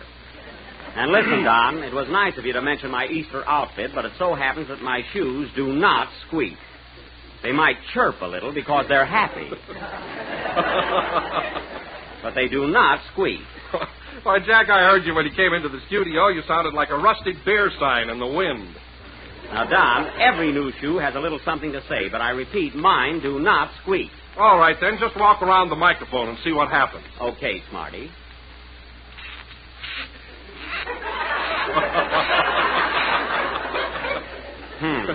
Well, what do you think of your shoes now? Well, naturally, they're a little nervous. It's the first time they've ever been on the air. But say, Don, you're kind of dolled up for Easter yourself. That's a nice-looking suit you're wearing. Well, thanks, Jack. I just bought it last week. It's very snappy. Where'd you get it? Well, Hart Schaffner and Marks made the pants. Hart Schaffner and Marks. I knew it wasn't a one-man job. Did they make the coat, too? Well, Jack, they put in a bid on it, but I finally awarded the contract to the Tri-State Construction Company. Oh, yes. They also did the Boulder Dam. Or something big. Say, Don, come here a minute. Look at Phil standing over there. Isn't it disgraceful the way he comes dressed on a holiday? Well, it isn't very good taste. Come here, Phil. What is it, Jack? You want to know a funny thing? Here I bother to get all dressed up for Easter with a new suit and shoes and spend hours fixing myself up. And you come to the studio with slacks, an old sport coat, and no necktie. Yeah, and you want to know another funny thing? What? I still look better than you do.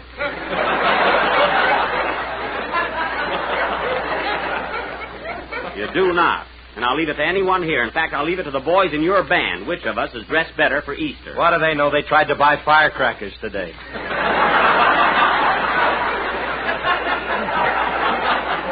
Well, that's a nice organization you've got. Don't tell me they all thought today was the 4th of July. No, the drummer held out for St. Patrick's Day. Oh. Yes, I see the shamrock on the cymbal.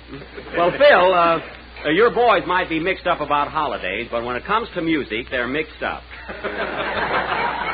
Oh, hello, Mary. Hello, Jack. Happy Easter. Thanks. Same to you, kid. Gee, you look so cute in the Easter parade this morning, all dressed up in your new spring suit. Oh, I wasn't out there to show off or anything. I like to walk down the boulevard on Easter. Everybody does. So you were in the parade this morning, huh, Jack? I certainly was. You should have seen him, fella, strutting along with a cane on his hand and a flower in his lapel, and he was wearing the swellest derby hat. Oh, Mary. Way down over his ears. Well, it was a little too big. I bought it before I got my hair cut like a darn fool. And you should have seen that funny double-breasted suit he was wearing. Well, what was wrong with it? That coat fit me like a dummy in a window. Well, you should have stayed there. Well, after all, Mary, I don't have to spend a fortune for a little Easter outfit. You're right, Jack. Yeah. Tell him what happened on the boulevard this morning. Never mind that. What was it, Mary? Well, Jack was strutting along in his new suit, proud as a peacock. I was just walking. Go ahead, Mary. Well... Oh, you're silly. Well, he was walking along, and all of a sudden, a man behind him sneezed. He sneezed, eh? And then what happened? Jack's coat shrunk 4 inches.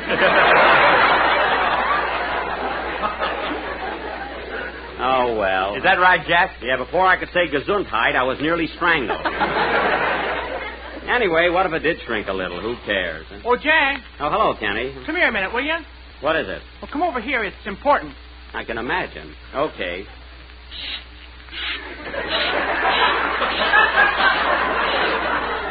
Oh, darn these shoes. Huh? Hey, what's that noise? A squeak at Oxford. All right, now what is it, Kenny? Well, I did something last week, and I don't know whether I ought to tell you. Well, you called me over here, didn't you? Well, if I tell you, will you promise you won't fire me for it? Yes, I promise. What did you do? Well, I listened to Fred Allen Wednesday night. Oh, you mean the guy that wears flour sack scandies? Well, Kenny, I don't care who you listen to. I heard Fred Allen, too, Jack, and the way he ran you down, you ought to do something about it. Well, I'll admit he is a bit of a nuisance, but what can I do? Why don't you have him bumped off? Bumped off? You know, take him for a drive.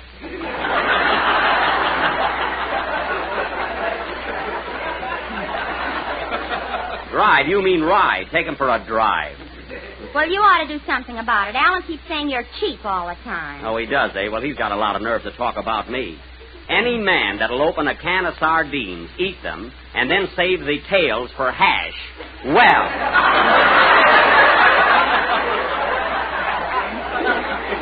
Glad I didn't blow that line, too. Don't tell me about that guy. He had another thing. He said your toupee didn't fit. Now, that's a big lie because I don't even wear one. Mary, look at the top of my head. What do you see there? A parking lot. Well, let's forget my head and Alan and everything else. Go ahead and sing your song, Kenny. Okay. Oh, Jack, wait a minute. I just thought of something awful. What's that? Here it is, Easter, and I forgot to write a poem. Well, Mary, what will people think? Now, you go ahead and write one while Kenny sings, and work hard on it. Oh, her and her old poems. Oh, yeah, you and your old songs. Well, my songs are better than your poems. Now, children! Sing, Kenny. Oh, me and my new shoes. I'm sorry I tore off that guarantee.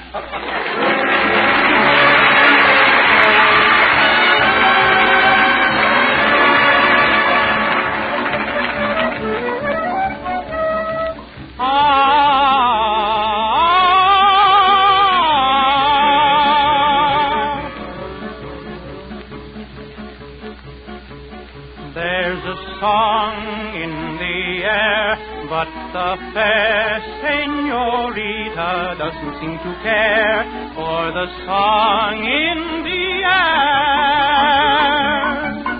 So I'll sing to the mule if you're sure she won't think that I am just a fool serenading a mule.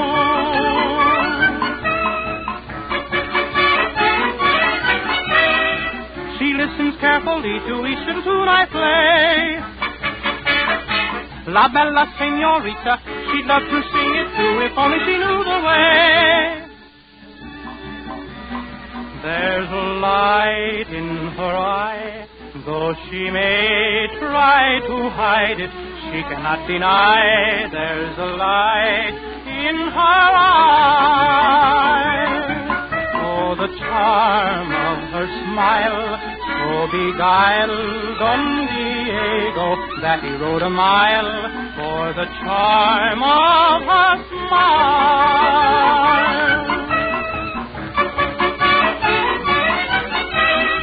Amigo mio, is she listening to my song? La bella senorita, she'd love to sing it too if only she knew the way. But try as she may, in her voice there's a flaw, and all that a lady can say is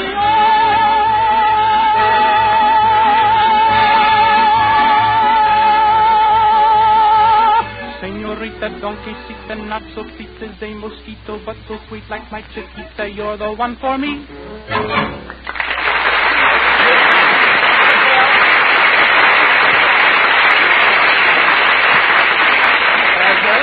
That was Donkey Serenade from the Firefly, sung by Kenny Baker.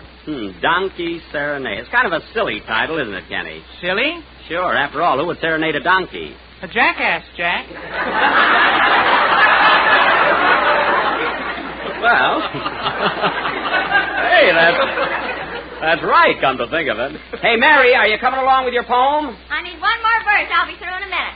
Well, hurry it up. We haven't got anything to do here. Oh, we haven't, eh? Well, ladies and gentlemen, while you're waiting for Miss Livingston's poem, why don't you skip out in your kitchen and prepare a dish of Jell-O? It's tempting, easy to make, and comes in 6 delicious flavors. I'm all finished, John. Well, I'm not. Strawberry, raspberry, cherry, orange, lemon, and lime. Look for the big red letters on the box. Oh, happy Easter, happy Easter. You are Well, wait a minute, Mary. Wait a minute. Take it easy. Now, what's the name of your poem? Easter Greetings by Mary O. Livingston. Now, what's the O for? Oh, happy Easter, happy Easter. You are with us once again. With your Easter eggs so tempting, summer candy, summer hens. Well, that makes sense, yeah. Boys and girls all dressed up pretty, parade the streets in every city, and all show off their Easter stuff, even though it's on the cuff. Now, that's a little too personal, I think, Mary. I like to smell your Easter lilies. Your hot cross buns I love to tackle. Oh. Your rabbits all lay eggs, they say. But, gee, I never heard one cackle. Tackle. Now, that's just loony. Say, Jack, did Longfellow work with a stooge? No. Then keep still.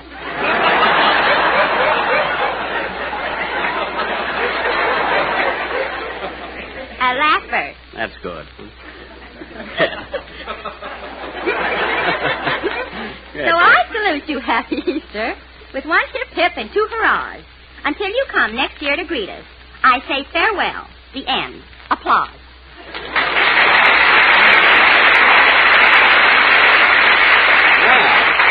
You got a nice hand there, Mary, but you asked for it. Do you think that's ethical? No, but it's yours. Oh, yeah. Well, you got something there. There's nothing like going after it yourself. Say, Jack. Yes, Phil? What are we stalling for? When are we going to do something interesting? Well, Phil, we're doing the best we can. If it's dull here, why don't you pick up your orchestra and go home? That's what I say. Thanks, Kenny, and mind your own business. He always comes to at the wrong time. What I meant, Jack, are we going to do a play tonight? No, Phil, we don't have to do a play every Sunday night. What is it, the stock company? No, but I just thought we ought to. Well, putting on a play week after week is no picnic, you know. But people seem to like them. Yes, but gee whiz, do you think it's easy? Do you think it's necessary? It's none of my business.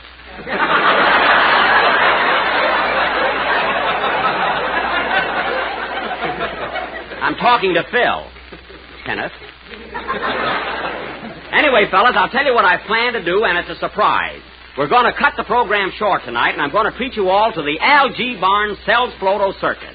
Now, what do you think of that? Yes, sir. Now, remember, it's my treat. A man gave me 5 passes for tonight's show. Passes? How'd you get them? Well, I've got a friend with the circus. And besides, I let him put posters up all over my new house. You know? I won't be moving in for quite a while, you know. Say, Jack, you know, I happened to drive by your new house last night. It's coming along fine, isn't it? Yeah, and you notice all those circus posters with lions and snakes and zebras all over them? Yes, sir. I threw my jug right out the window.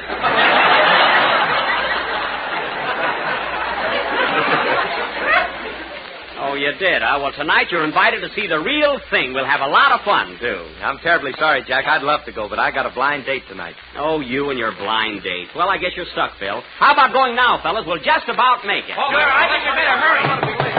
Wait a minute. Come in. Well. Hiya, Buck.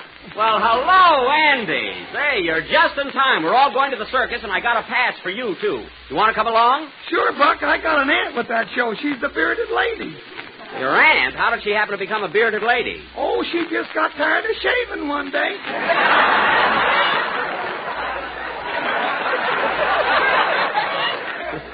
Oh, well, come on, let's go. Oh, by the way, Andy, I meant to ask you, did your pa buy that airplane you were telling me about? Oh, sure. He's been flying around in it all week. Already? Say, he's learning fast, isn't he? Yeah, too fast. Yesterday he was practicing a loop-the-loop and he fell out. Oh, that's terrible. Yeah, lucky thing he had on a parachute. Well, I'll say it was lucky. Too bad he forgot to open it. What? My goodness, he fell right down to the ground, eh? Gee, he must have hit it pretty hard. I'll say he did. He swallowed his chewing tobacco. Well, I'm glad it was nothing more serious. Come on, Jack, let's go. All right, wait, let's see if I've got the passes. Yeah, we're all set. Come on, fellas. All right. Hey, Phil, take care of the show from now on. Okay. Well, fellas, let's play the next number and go home. What'll we play? Oh, anything. Squeaky shoes won't know the difference. You ready, boys? Wait a minute, hold everything. Come in. Mr. Harris? Yes. Have you got a blind date tonight? Yes, I have. Well, don't keep Mama out late. Goodbye.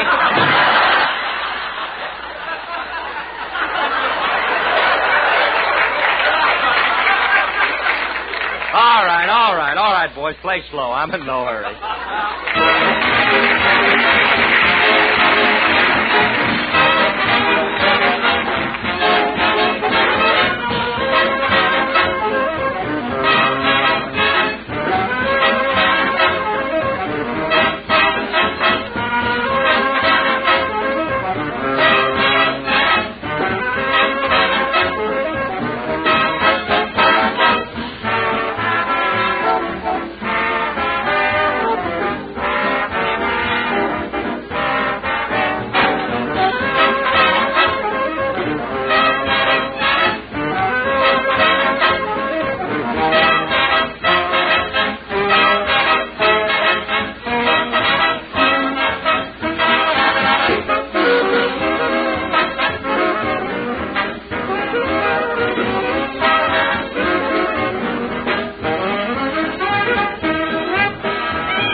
here we are. There's a big crowd, so everybody stick close to me. We've got a little time to kill before the big show goes on. Well, what do we do first? I want to see the elephant. I want to get my girl's name tattooed on my chest. What's her name, Kenny? Genevieve Kartenborgen Pepper. You better get another girl or a bigger chest. It's a fine name. Where's the fat lady? I'd like to see her. She'd like to see you, too.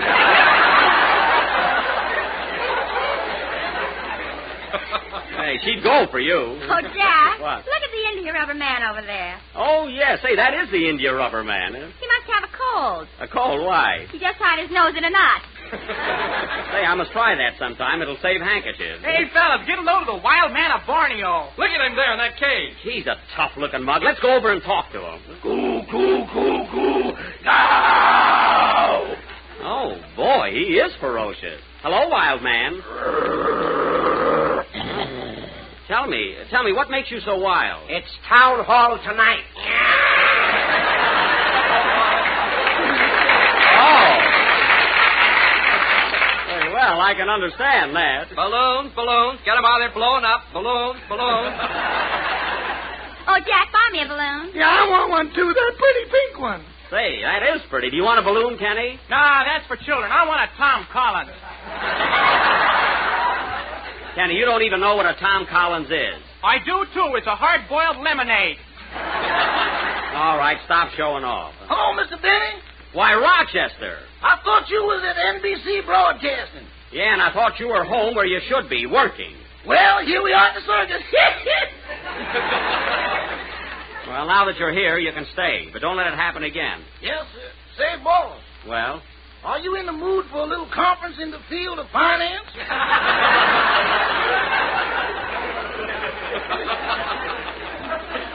Oh, so you're broke again, eh? What happened to that $5 I gave you last night? The what? I gave you $5 last night. Now, what did you do with it? I sent that out to fight the recession. Now, tell me the truth, Rochester. What did you do with that money? I went to the barber shop. Now, that's ridiculous. How could you spend $5 in a barber shop? The barber threw a 7. Well, here's $1. That's all you're going to get. Now, run along. Thanks, boss. Here I come, Josephine. That boy can't hold on to a dime. Gee, I'm hungry. I'm going over to get a hot dog. Yeah, me too. I could go for one myself. Hot dogs. Get your hot dogs here. Get them while they're red hot. Hey, I thought you were selling balloons. Wait till you taste the hot dog.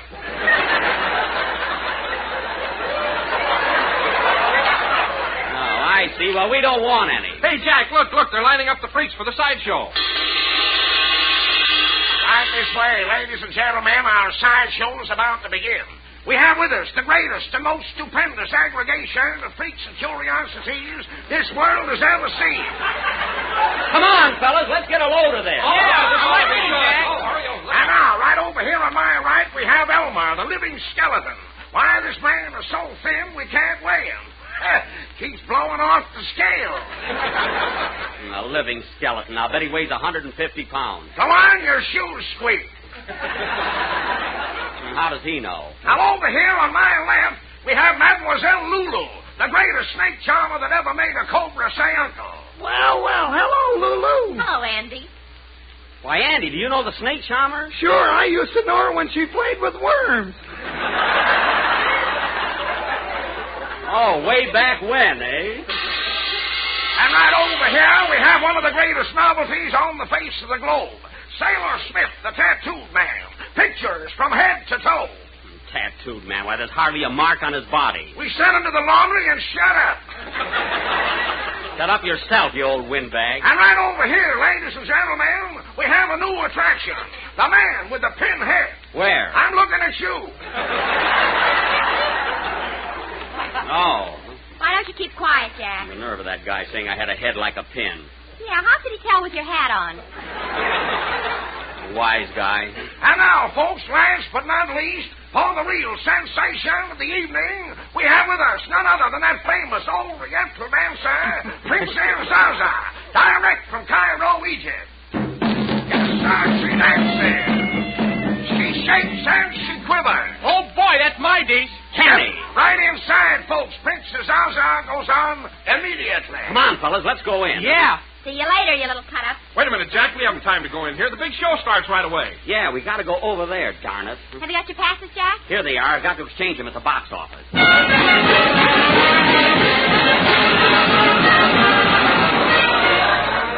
Well, here we are, fellas. Yes, sir. How many? I'd like to exchange these for tickets. I've got 5 passes. Here you are. Listen, buddy, these passes are good, all right, but not for tonight. These are for the matinee.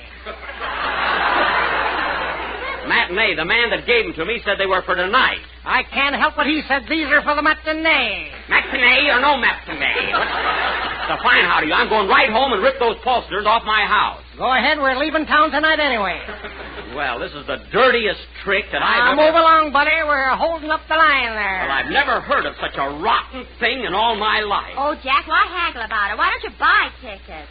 Sure, Buck. A couple of dollars won't Now, break listen, fellas, it's not the money, it's the principle of the thing. Oh, come on, Jack. Come on. If you feel that way about it, I'll buy the ticket. Oh, no, Don. You can take us out to supper later. But we're going to get into this circus for nothing. Now, follow me. Hey, the main entrance is over that way. I know what I'm doing. They're not going to put anything over on me. Come on around to the back. Now, quiet, everybody. I'll show those guys. Now, look nonchalant, fellas. I know what's coming. Now, wait. Here's a good place. Lift the tent, Kenny. We'll all crawl under. Oh, gee whiz. Jack, we don't want to do it. Oh, don't be afraid. Now, come on. Now, listen, fellas. Mary, Kenny, and I will go in first. And, Don, you and Andy can watch until I give you the signal to come in. Now, come on. Follow me under the tent. Woo! Kenny, don't push.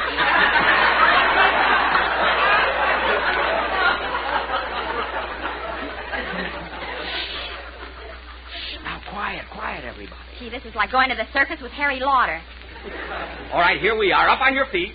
Well, here we are on the inside. What's wrong with this? Hey, Jack, look at these bars over here. What are they for? That's a cage, Kenny. There are lions on the other side. Oh, yeah? Turn around, Jack. Oh, for goodness sake! Oh! Kenny, wait for me! Jack! Go away! Calling Frank Box! Calling Frank Box!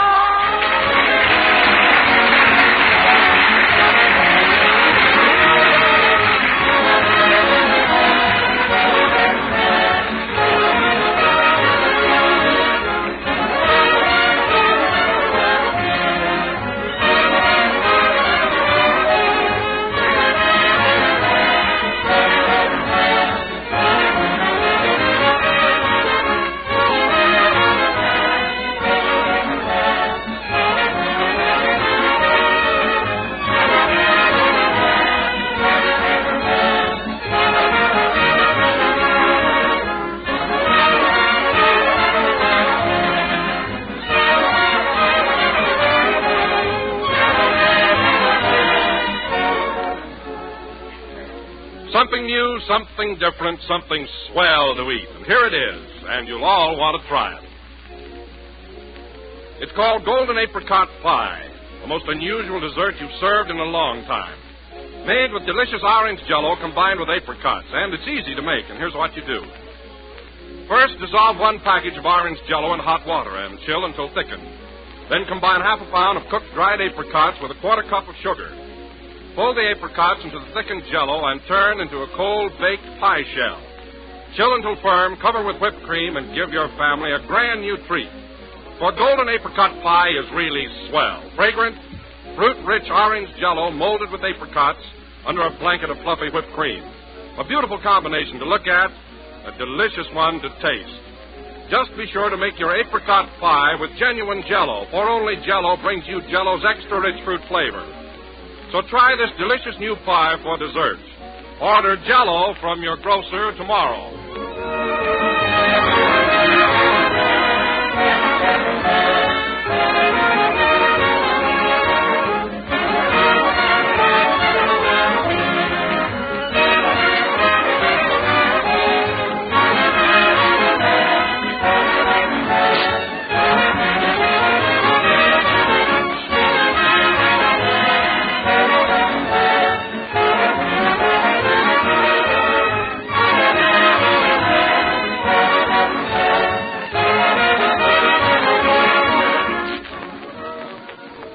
Last number of the 29th program of the new Jello series.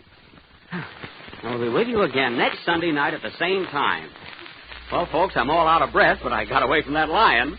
And now, ladies and gentlemen, I would like to announce that next Sunday night we are going to present the highlight of our entire season. We are going to offer our version of Walt Disney's greatest film success, Snow White and the Seven Dwarfs. So be sure and listen in.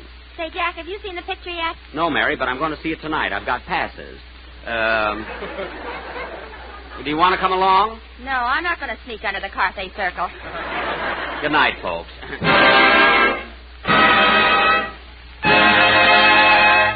J-E-L-L-O.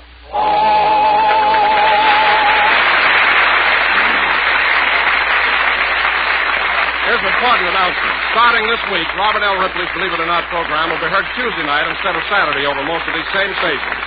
Be sure to see your local newspaper for the new time. Daylight savings begins in some parts of the country next Sunday. This will bring a change in time for the Jell-O program on some of these stations. Consult your local newspaper for schedule of your station. Kenny Baker appears on the Jell-O program through courtesy of Mervyn Roy Productions. This is the National Broadcasting Company.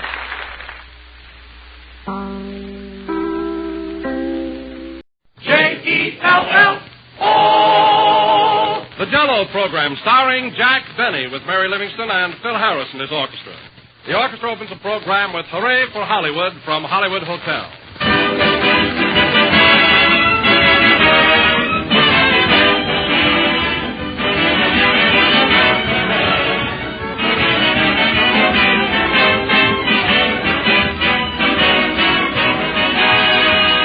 Oftentimes, there is some one thing that seems to have extra pleasant associations for us. It may be a place, it may be a song, it may be a word. For instance, a letter we received just the other day says, "The word Jell-O will always mean something special to me because it's almost the one dessert I can remember having as a youngster. I remember the picture of the Jell-O girl on the box. I remember Jell-O's bright party colors.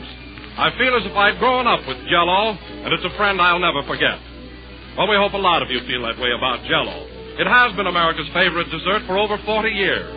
And the only changes in Jell-O have been to make it even better. Jell-O has a deeper, richer, more satisfying fruit taste than ever before. And Jell-O sets more quickly now. It's quicker and easier to prepare. But remember, there is only one Jell-O. There's always been only one Jell-O, so don't accept any substitutes for the real thing. Look for the big red letters on the box that always spelled Jell-O.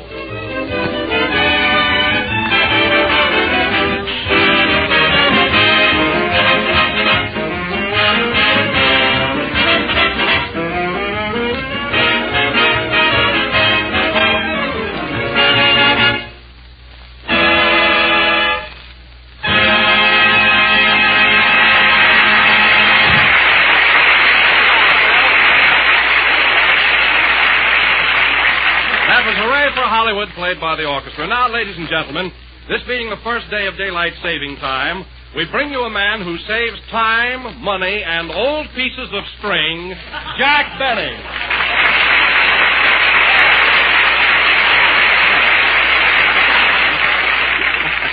Hello again. This is Jack Benny, who also saves paper bags. They come in mighty handy, too. Well, Don, if we were in the East now, we'd have an extra hour today. 60 whole minutes to do with as we please. What would you do with yours? Well, Jack, if I had an extra hour, I think I'd go on a diet. You know, not eat anything. Not eat anything for a whole hour? Why, Don, that would be a drastic move for you, wouldn't it? Yes, but I should do it anyway, Jack. I think I'm getting a little plump. Oh, a little plump? Yes. He's getting plump. Well, listen, Don, if I were a penny weighing machine and saw you coming toward me, I'd pull up my scales and run. Woo! You're just F.A.T. I not only resent that, but deny it. Anyway, we were talking about daylight saving time, weren't we? You know, Jack, I forgot all about our show going on an hour earlier. When I got up, I had to run over here like a streak of lightning. Boy, I had to rush. I know, Phil, and those pajamas are very becoming. I'm glad you like them. Imagine coming to the studio in pajamas. You didn't even bother to dress. I did, too. I never wear the tops. Oh. Well, I noticed that at least you took time to curl your hair. I did not. It's a mess.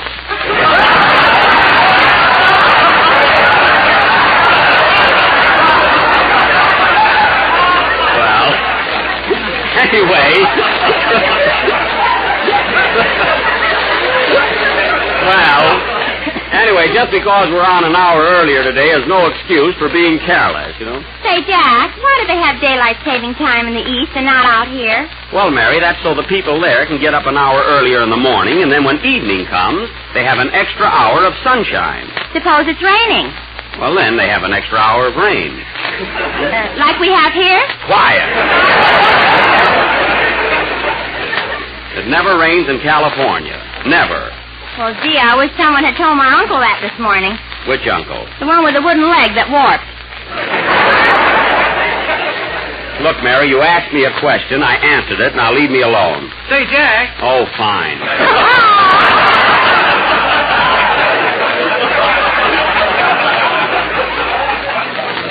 What is it, Kenny?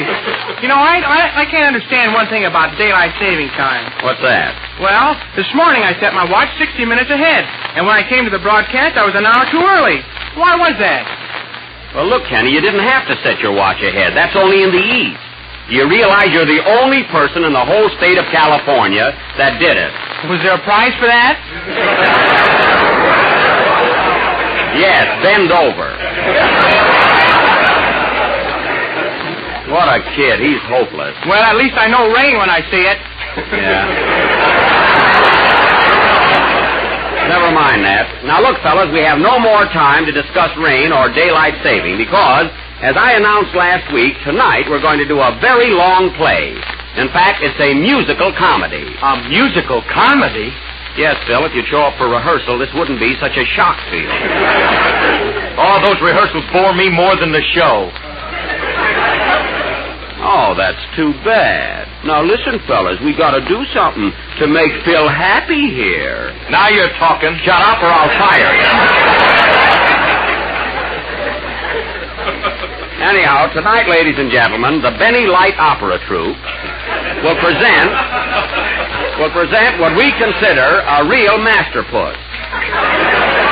We're going to offer our version of Walt Disney's sensational film and supreme achievement, Snow White and the Seven Dwarfs. Now, this will go on immediately. Hey, Jack, I didn't see that picture. What's a dwarf? A dwarf, Kenny, is a jockey with a long beard. Now, in our version... Am I going to be a dwarf, Jack? You, Don? What are you laughing at, eh? He couldn't be a dwarf in an elephant act. Well... You'll be in it anyway, Don.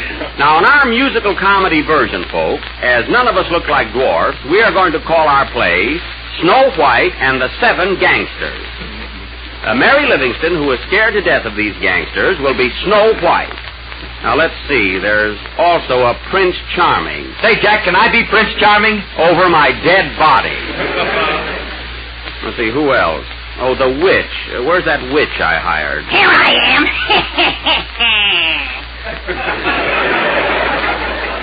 Gee, is she going to be my stepmother? Yes, and she's going to give you a poisoned apple. You stool pigeon. Quiet, you old bat. Now, our cast is complete. Where's Andy? Here I am, Buck. Am I going to be one of the dwarfs? No, Andy, you're going to be a gangster, not a dwarf. Shucks, and I went out and had my legs shortened. Leg shortened? How'd you do that? I glued them to a cheap pair of pants and went out in the rain. Now, the next one that says it rains in California, I'm going to hit him right over the head with my umbrella.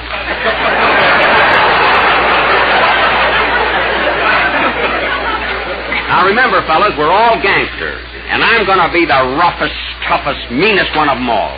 Just a no-good rat. See? Wow. I'm as tough as any of those movie gangsters. Ain't I, Mary? Yeah, you're a regular Edward G. Buttercup. Well, just the same, I can act tough. Say, Jack, do we all have to be hard-boiled? Of course, Don, and you ought to get into the mood. Okay. Now, get this, ladies and gentlemen.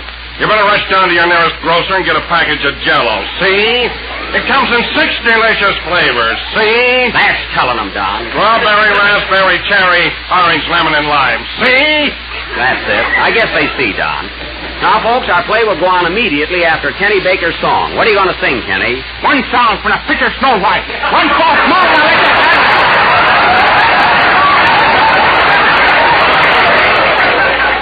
Okay, Kenny, let's have it. Okay. Right.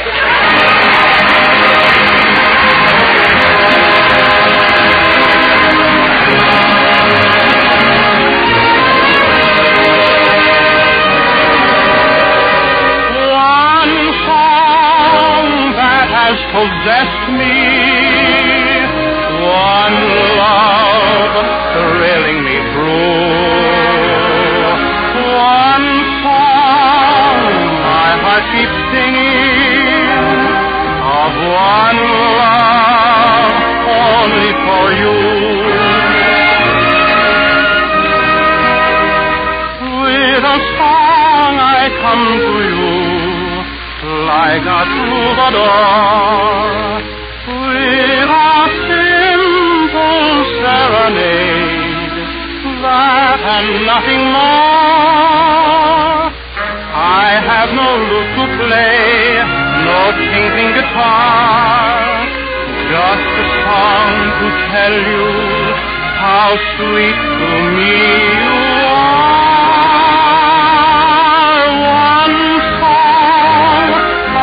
But one song only for you.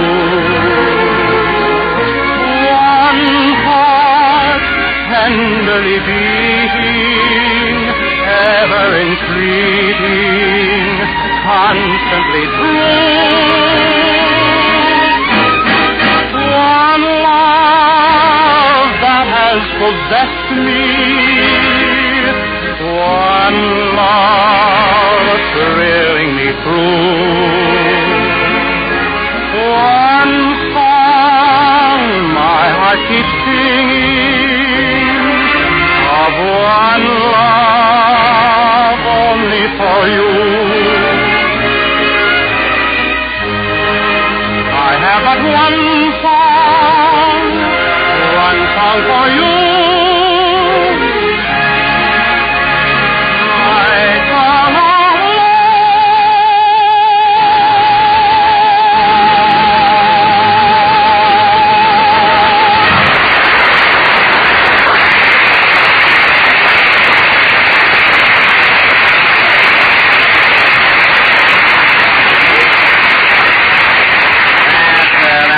Song from Snow White, sung by Kenny Baker. And thanks, Kenny. It was certainly apropos. You said it, son.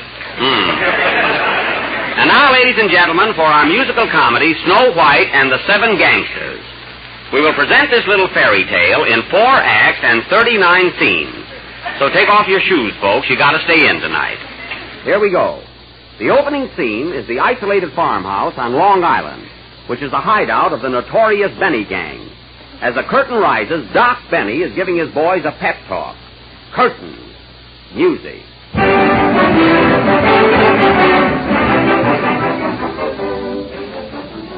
Now listen, men. We got a big job on for tonight. The biggest thing we've tackled since we cracked the mint. We're going to stick up the 12th National Bank. Do you get that? Yeah. I'll call the roll, see if we're all here. Sleepy. Here, Doc. Sneezy. Ka-choo, Doc. Gesundheit. Happy. I'm right here, Doc, feeling fine and ready to go. He wears feather underwear, folks.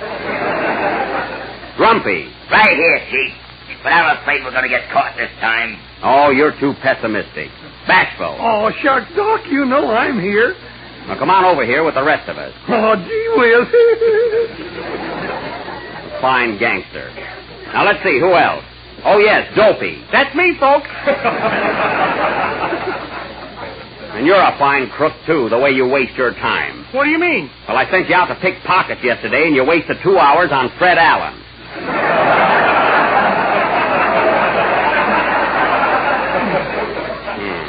Imagine picking Allen's pocket. What did you find there? A hole.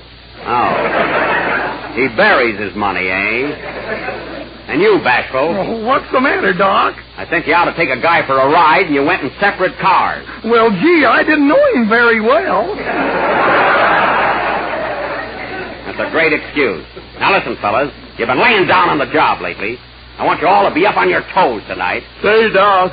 What is it, Sleepy? What time are we going to rob the bank tonight? About 12 o'clock. And don't be late like you always are. I'm afraid of that job, Chief. We're sure to get caught and be sent up the river for 20 years. Oh, we will, eh? How do you feel about it, Happy? Well, Grumpy's right. We'll all go to Sing Sing and never come out. Gee, it'll be awful.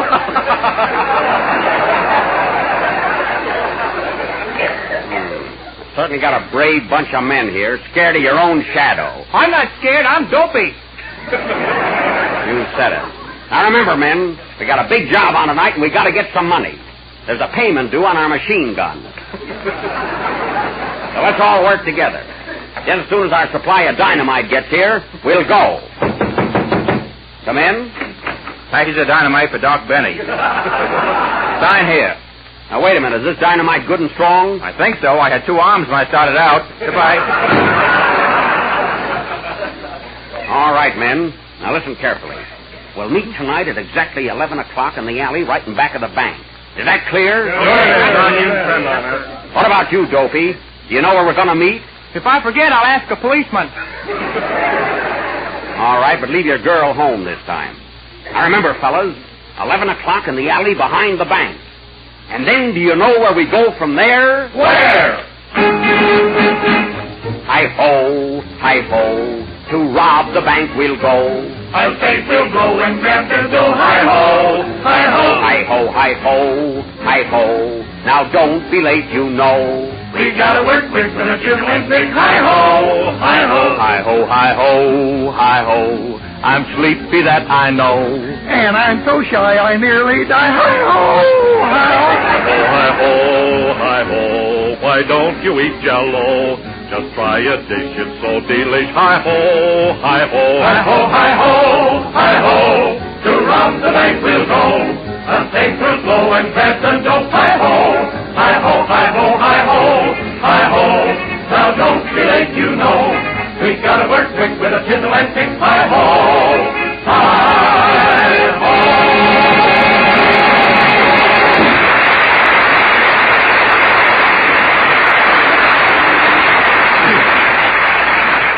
The scene changes. We now take you to the home of Miss Snow White, who lives on Park Avenue with her cruel stepmother, Mrs. Agatha Witch. Oh, she's a meanie. Take it away, Park Avenue.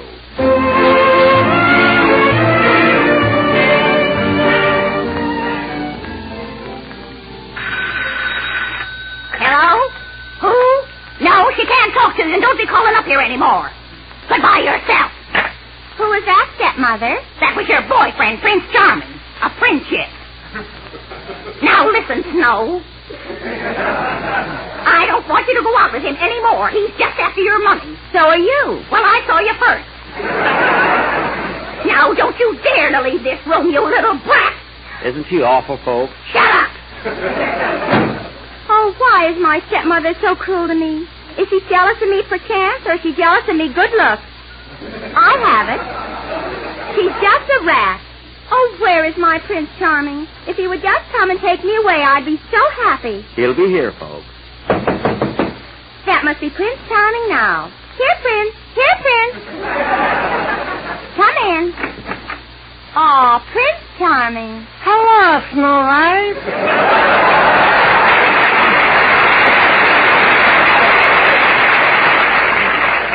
How's my little pickaninny?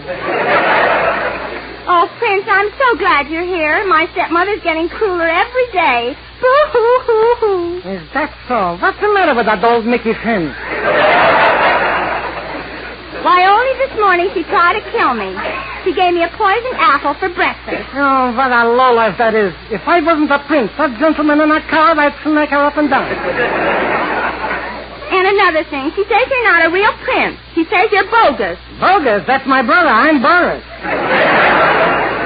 But you are a real prince, aren't you? Why, certainly. I got a coat of arms with a belt in the back. Then I don't care what she says. I love you, my prince. And I love you, too, my little honey child. Come into my arms. Oh, if you'd only take me away from here, I'd be so happy. Don't worry, my little sweetie cake. Someday I'll take you to my castle in the Catskills. When? Someday someday. Oh, someday. Someday we'll go away. Someday so far away. And how thrilling that moment will be when the prince of my dreams comes to me. I'll whisper I love you and steal a kiss or two, so I'm ready to. Oh, no! Though you're not so hard, someday when our dreams come true.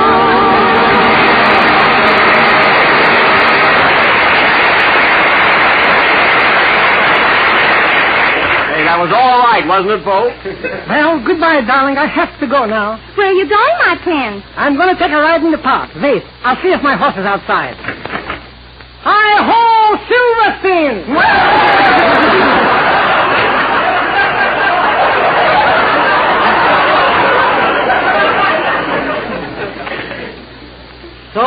So Prince Charming leaves. The door opens, and in walks the wicked stepmother, and says, Snow White, who was that in here singing? Lawrence Tibbet. Well, he's slipping. I know it was that Prince Charming, and I told you never to see him again. But I love him, stepmother. He's so handsome and romantic. I'll put a stop to this affair, you little fool. Here, have an apple. Don't take it, Snow White. It's poison. Stay out of this, you kibitzer. He's right, stepmother. This apple is poison. It is not. Then why is that worm waving a red flag? You see? I'll make you eat it. Come here, Snow White. No, I'll run away from home. That's what I'll do. I'll run away from home. Stop! No, I'll never see you again. Goodbye, stepmother. Goodbye, worm. Goodbye. So little Snow White runs away from home. And 2 days later, we find her lost in a dense forest somewhere in Long Island.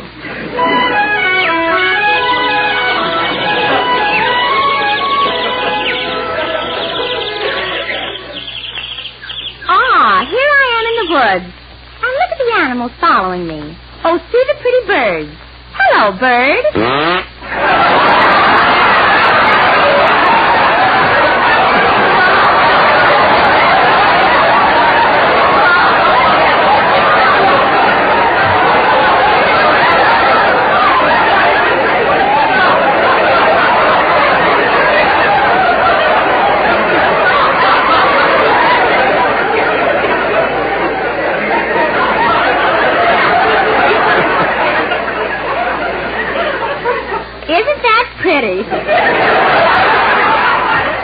That canary is somewhat of a critic. Gee,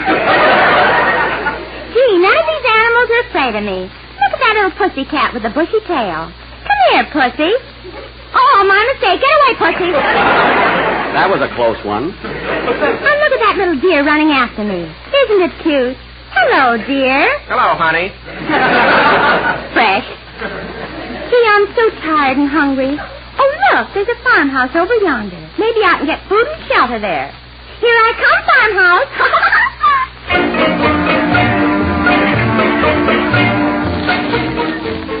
All right, men. We're ready to rob the bank. Now, remember, this ain't no picnic, so everybody work fast and be on your guard. Say, Happy, where's the machine gun? Over there in the sewing basket. That's great. Have you got your bag filled, Grumpy? Yep, I got a flashlight, a chisel, some dynamite, a blowtorch, and my nightshirt. Oh, we'll be home before morning. Hey, Dopey, stop chewing that dynamite. You'll blow your brains out. If I had any brains, I wouldn't be chewing it.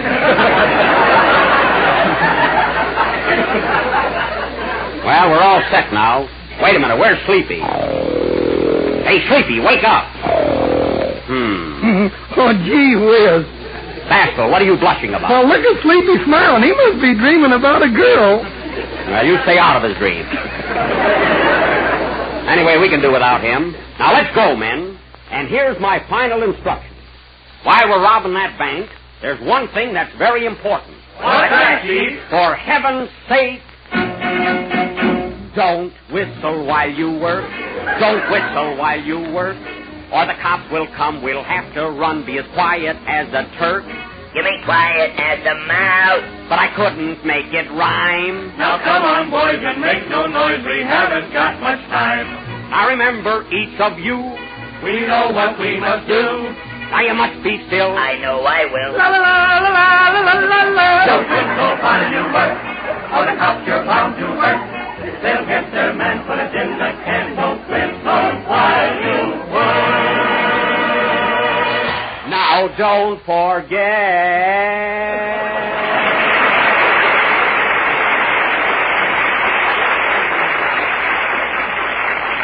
All right, men. We're on our way. Let's go.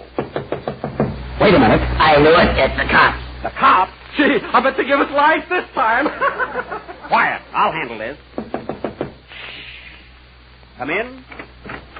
Hello, everybody. My name is Snow White. Why, it's a girl. A girl?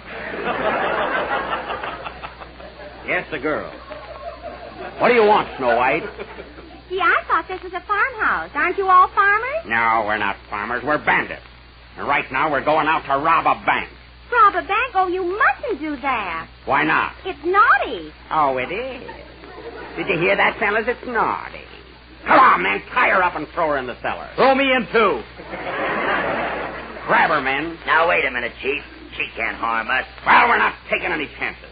Tie her up. But why do all you nice boys want to rob a bank? Don't you want to get into heaven? Yes, but we want to get into the bank first. Now, scram. She's right, Doc. Let's call the whole thing off. I'm in favor of it. Yeah. Maybe I can get my old job back again. Your old job back? What did you do? I was a good humor man in a tough neighborhood. Oh. And I used to be an orchestra leader. That's a lie! What were you, Dopey? I used to be a phrenologist. A phrenologist? What's that? I don't know. That's why I quit. Fine bunch of gangsters I've got. Now listen, Snow White. You listen to me, you big bad man. Hmm. You're all going to throw away your guns and stay right here. You're never going to rob another bank as long as you live. I'm willing. Me too. How about you, Doc? Nothing doing. This is my racket, and I'm going to stick to it. Now, come on, Docky Walkie. Don't be a toughy-wussy. Oh. Come on, Doc. Don't be a batty-waddy. Oh, all right. I'm a sappy-wappy, but I'll do it. Hooray! Hooray!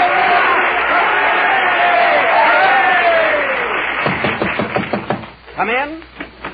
Snow White, I'm so glad I found you. I've been looking all over for you. Prince Charming, I knew you'd come. Hooray! Come, my little Snow White. We'll go back yonder to my castle and live happily ever afterward. At last, at last.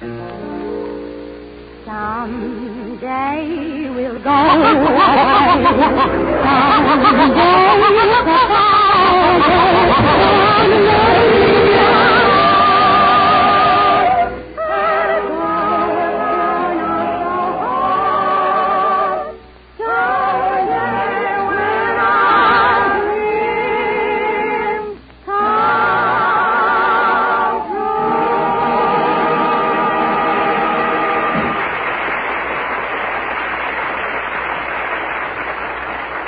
So Prince Charming married Little Snow White, and Doc Benny went back to his old job peddling fish in Waukegan. Play, Phil.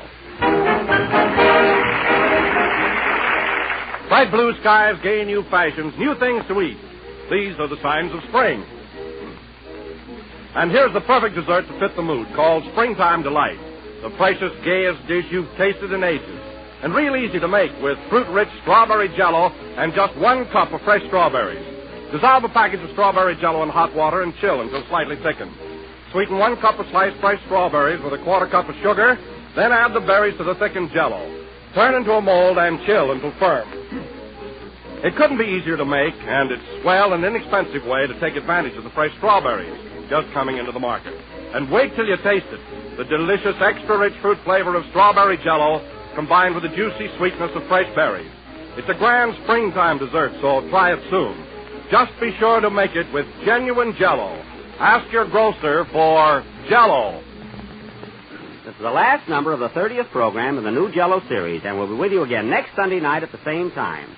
And I hope you all liked our musical comedy version of Walt Disney's famous picture, Snow White and the Seven Dwarfs. Oh, Jack. Yes, Mary? You know, we forgot to do one of the best songs in the picture. Which one is that? The Wishing Well number, you know, where you hear the echo. Oh, yes. Well, I'll tell you what. Let's do it now. Andy, you get down in the well and do the echo. Okay. Hit it, boys. I'm wishing For the one I love to find me. Mary, hand me that bucket. Oh! Good night, folks.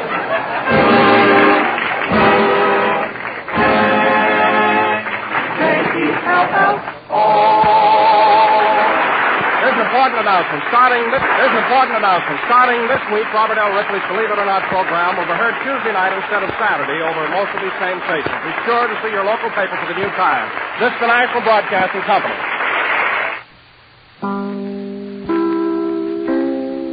J-E-L-L-O. The Jell-O program, starring Jack Benny with Mary Livingston and Phil Harris and his orchestra. The orchestra opens the program with Latin Quarter from Gold Diggers in Paris.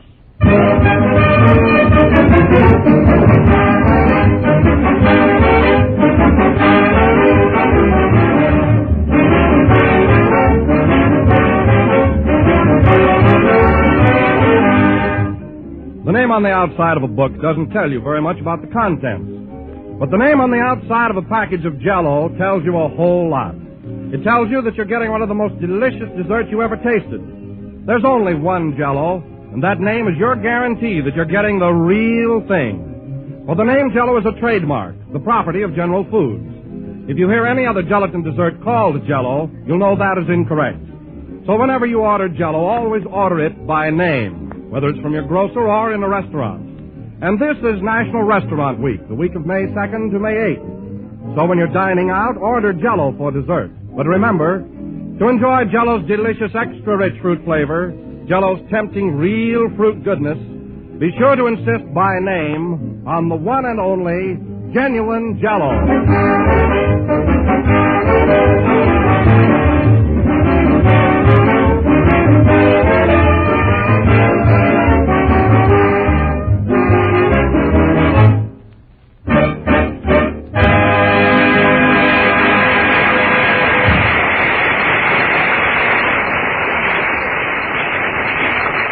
That was Latin Quarter, played by the orchestra. Now, ladies and gentlemen, we bring you a man who hasn't made a picture in over a year and still thinks he's a movie star, Jack Benny.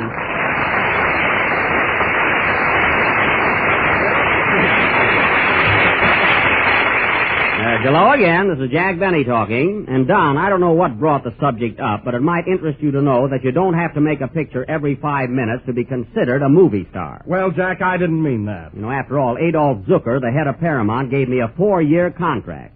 And Mr. Zucker certainly knows his onions. He certainly signs them up, too. Mary. You don't come in till the next page. Oh. As I was saying, Don, I have a 4-year contract with Paramount, and next season I get a raise. Oh, you get a raise, huh? Yeah, you see, my contract calls for so much money per week and lunch in the studio restaurant every day while I'm making a picture. Oh, well, where does the raise come in? Well, next season, instead of getting the 45-cent lunch, I get the 60-cent lunch.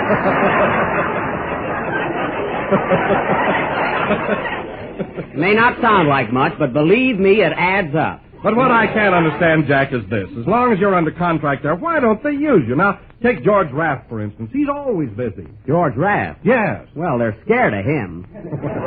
You know, he's a pretty tough kid. Crosby and Fred McMurray, they're always making pictures at Paramount. Sure they are. And you want to know why? Why? They bring apples to Mr. Zucker.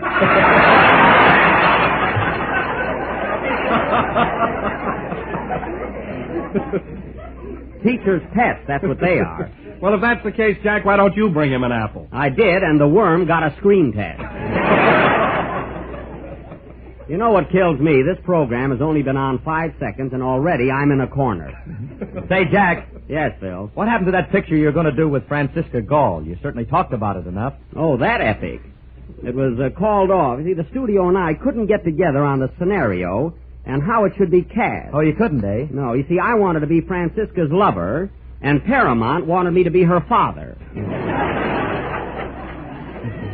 And you should have seen that so-called happy ending they had. Here we go through a whole love story, and at the end, Ray Milland gets Francisca, and I get an old age pension. An old age pension? Yeah, it's a fine thing to take to Niagara Falls. Well, one of these days they'll wake up and give me the proper story and a strong leading part. And then you know what'll happen? Sure, you'll get the 75-cent lunch. You said it. It'll work out by itself. Page 2. Hello, Jack. Oh. Hello, Mary. What are you talking about? Oh, Don and Phil seem to think that just because I don't make pictures every 2 seconds, I'm not a movie star. Well, gee, Harold Lloyd only makes one picture a year, and he's a big star. Why, certainly, and we're very much alike. Yeah, he wears glasses, and you have rings around your eyes. It's not rings, it's nightclub mascara. Now, let me tell you something, fella. Sometimes you can make too many pictures and people get tired of you. Now, you take Clark Gable. See, he's in more pictures than Leo the Lion. You know, Jack, I'm pretty tired of Clark Gable myself. There you are, fellas. Even Mary is tired of him. I'll say. I had to stand in line 3 hours to see him last night. Oh. Gee, he's a dream man. Now, so you stood in line 3 hours to see Gable. Eh? Yeah, and you know what burns me up, Jack? What? Carol Lombard gets the dates, and I get the bunions. Well, that's beside the point. Anyway, to show you that I'm doing all right, Sid Grauman asked me to put my footprints in the forecourt of the Chinese Theater. And you know that's some honor. Well, did you do it? Yes, sir. Tell him what happened, Jack. That has nothing to do with the tribute. What was it, Mary? Now, listen. Well, Jack went over there, and he didn't want to get his shoes dirty. Now, look, Mary, So he stepped into the wet cement in his bare feet. Well... And he said they're taking bows so long that the cement hardens. Well, what of it? I got out, didn't I? Yeah, but tell him where your big toe is.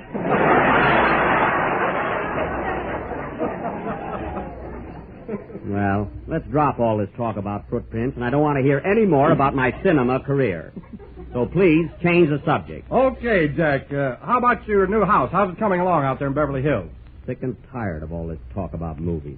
What'd you say, Don? I said, how's your new house coming along in Beverly Hills? Fine. And if you want to know something, I'm starting a new picture for Paramount next week. It's all artists and models abroad, and it's going to be swell. Well, that's changing the subject. Well, I can't help it. I'm too enthused. Say, where's Kenny? Here I am, Jack. Oh, where were you, Kenny? Well, I was just sitting over here in the corner with a book. A book? What is it? It's Einstein's new lowdown on the theory of higher mathematics. Well, say... Were you reading that? No, I was just pressing a flower in it. Now I feel better. I was worried there for a minute. But you know, Kenny, it wouldn't hurt you to read a book like that once in a while. It would improve your mind. Oh, I like Einstein, all right. Yeah. Of course, a lot of his stuff is debatable. Oh, quite. Yeah, but at that, he's a pretty level-headed guy. I'll say he is. Yes, sir. He seems to have both feet on the ceiling. Oh, definitely. And furthermore, now, look, Kenny, look. Before somebody asks us both who Einstein is, how about doing your song and we'll carry on with the program? Okay. Here, Phil, hold my book. Don't read it now. Don't worry, it's a strain for me to read the funny papers. Yeah. And don't you bother reading it either, Kenny. You'd never understand Einstein. He'd have trouble with me, too.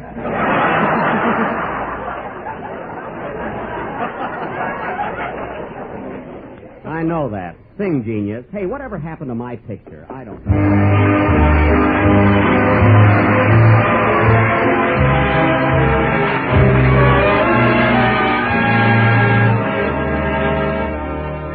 Love walked right in and drove the shadows away. Love walked right in and brought my sunniest day. And I had found a world completely new when love walks in with you.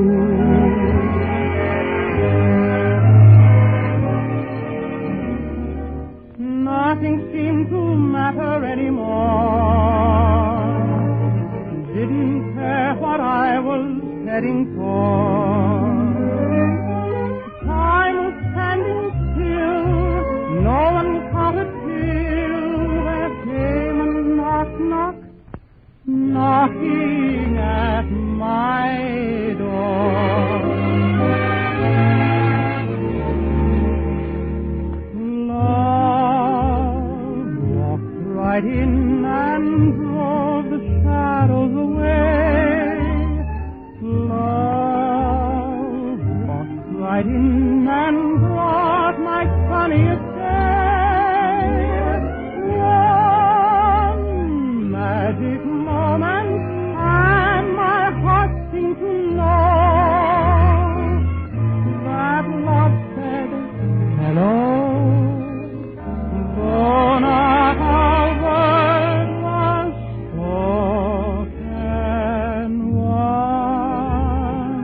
and I forgot the gloom of the past. One look, and I had found my future at last. Oh, then and there I found a world completely new. When love walked in with you.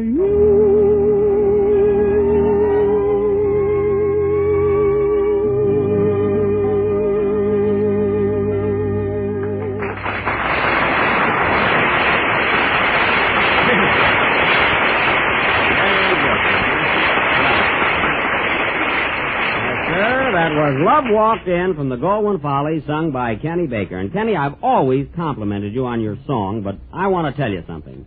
That performance you gave as Dopey in our Snow White last Sunday proves that you're an actor, too. Really, you were swell. Yeah, Jimmy Fiddler gave me 4 bells and a popsicle. Well, you deserved it. You were great. You know, Jack, I don't want to be hammy, but I thought I did a pretty good job as Prince Charming. You weren't Prince Charming, Phil. You were one of the dwarfs. You were Sleepy. Well, I can dream, can't I? Well, that's what you've been doing ever since I hired you. How anybody can sleep in front of such an unlullaby-ish band. I don't know, huh? Gee, Jack, I took the part of Snow White and you didn't even mention me. Well, I was just going to, Mary. You were really great. You surprised me when you sang. Gee, why, you were a regular Lily Pond. Yeah. Yeah. Say, Jack, can't you just see this in lights in front of the Metropolitan Opera House?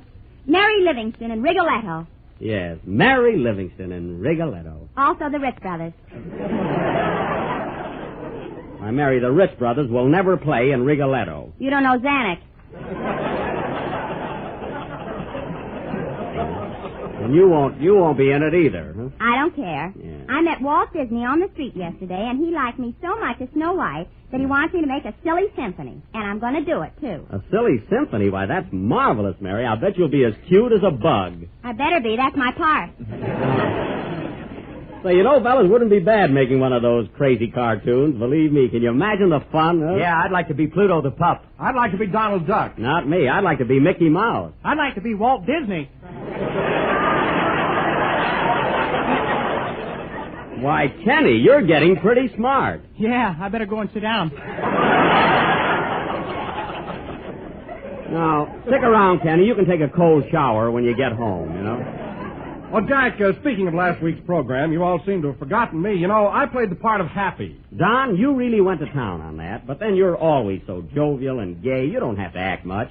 No kidding, Don. What makes you so happy? Well, Jack, why shouldn't I be? I like my work, I like to be with this gang, and I'm just goofy about Jell-O. Well, I can understand that, Don. After all, Jack, who wouldn't be happy when they know that Jell-O has 6 delicious flavors, that it's so economical and easy to make? Why, it's enough to make a man double over with joy. Oh, I could jump up and down. And I tell you, Jack, whenever you see those big red letters on the box, why, I could go right out and do a Highland fling. Well, do it, Don. Do it.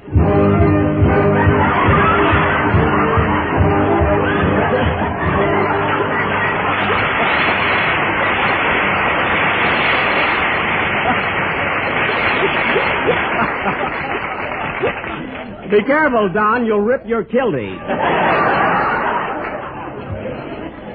Folks, what other program brings you such low highlights? We're graceful tonight, but that's about all, I think. Say, Jack, let's get down to business. What are we going to do for tonight? Well, Phil, I really wanted to do another play, but I must get over to my house. You know, the one that's going up in Beverly Hills. Oh, yes, I asked you about that before. How's it coming along, Jack? Well, it's worrying me. You see, Mr. Burgess, my builder, has gone haywire again, and I must get to the house. But why do you have to leave right now? Well, he's already built 8 stories, and I want to get over there and stop him. And such extravagance. They've used over 6 kegs of nails already. Say, Jack, how many nails are there in a keg? 18,967. I thought you'd know.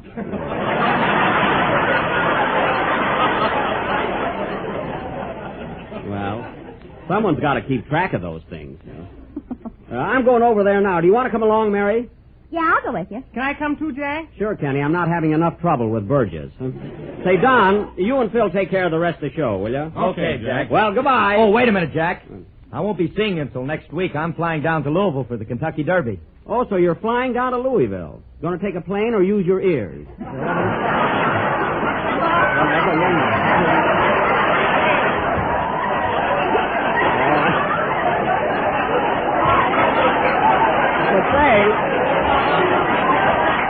But say, Phil, as long as you're going down there, will you do me a favor? Well, put $2 on stagehand for me. I'll give you the money when you get back. Oh, no. Why not? Well, you still owe me $2 on the Dempsey-Connie fight. Well, they're still arguing about it. So anyway, I thought I gave you that $2. No, you didn't. Oh, that's terrible. I must tie a string around my finger. Make it a rope and around your neck. Phil, you're the one that should commit suicide. I didn't lose anything. Well, see you next week, Phil. Come on, Jack. Let's get started. We're going over to your house. Okay, come on, Kenny. So long, boys. See you later. So long, Jack.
was Tippy Tin, played by Phil Harris and his orchestra. Now, ladies and gentlemen, we take you to Jack Benny's property in Beverly Hills, where his home is under construction.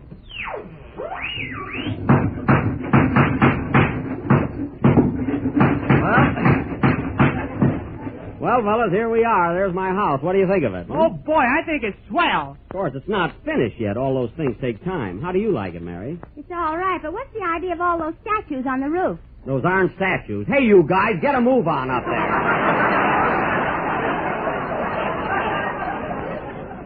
Now get busy. I'll go boil an onion. I wonder where Mr. Burgess is. He's much too lax with the workmen. Hey, fella, do you know where I can find Mr. Burgess? He's around here somewhere, but you're out of luck, buddy. We don't need any more help. Now, hold on there. I'm Jack Benny. I don't care who you are. We got all the men we need. Never mind that. Where's Mr. Burgess? What do you want a job for, Jack? You're doing all right. Kenny, I don't want a job. I'm looking for my builder. Say, Jack, isn't that him over there? Where? Coming towards us on horseback. Oh, yeah. Whoa, La Cienega! La Cienega? This is where I get off. Why?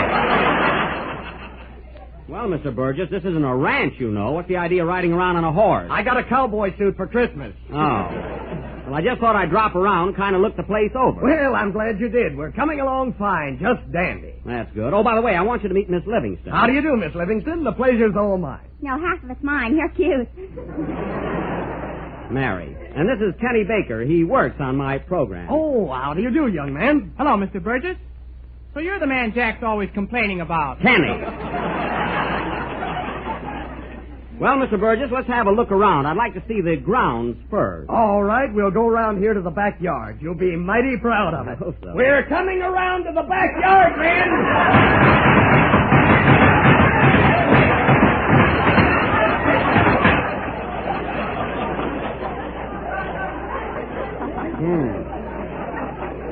Well, that was a spurt. Things are sure going fast back here. There's the tennis court. Yes, sir. We just finished that tennis court this morning. Isn't it a beauty? It sure is. Hey, wait a minute. There's nothing on the other side of the net. There's only half a court there. Oh, were you going to play with someone? Why, certainly. Of course I'm going to play with someone. Well, in that case, we'll put the other half in right away. Yes, it'll help a lot. Can you imagine that, Mary? How can I play on half a tennis court? You never hit the ball over the net anyway.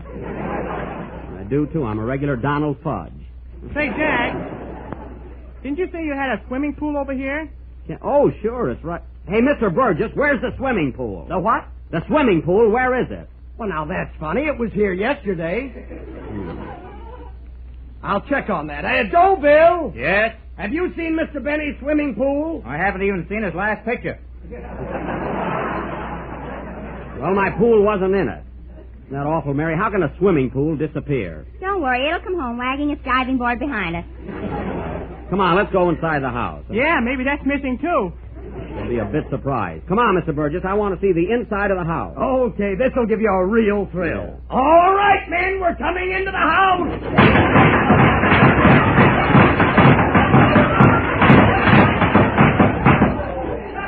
My, what activity.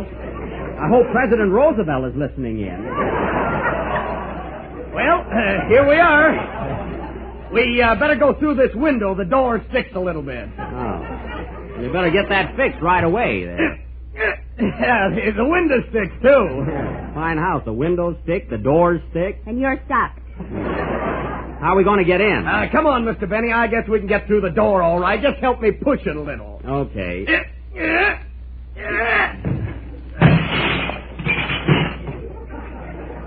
It's a fine how do you do. I always have trouble with that darn door.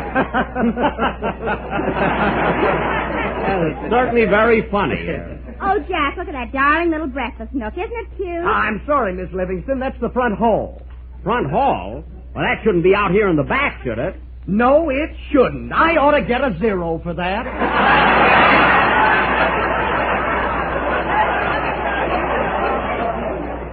Yes, you're a bad boy. Now, look, Mr. Burgess, I want to see all the rooms downstairs first, and then we can go upstairs later. Yes, sir. Right this way, Mr. Benny. Programs.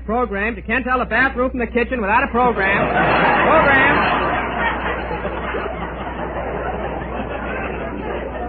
Hey, what's going on here, anyway? This house ought to be put in a straitjacket. You're right. And, oh, Jack, look at that sign over the fireplace. Where? Right there. It says Big Weenie Roast tonight. I wish they'd stop making a picnic ground out of this place. Hey, Kenny! Kenny, come over here with us. Why are you standing there looking at that dumb waiter? It fascinates me. Well, don't get lost. Now, what else is there on this floor, Mr. Burgess? Just follow me. Now, right here is the attic. The attic? Why, this is the first floor. Oh, that's right. Then shall we call it the sun parlor? Yes, let's. But if that's the sun parlor, there ought to be at least one window in it. If I put in one window, I might as well put in 10. Well, of course, that's the whole idea of a sun parlor. To get sunlight, window. Oh, you're exasperating. Well, we'll settle that later. Now, let's go upstairs. I want to see the bedroom. All right. Okay, men, we're coming upstairs.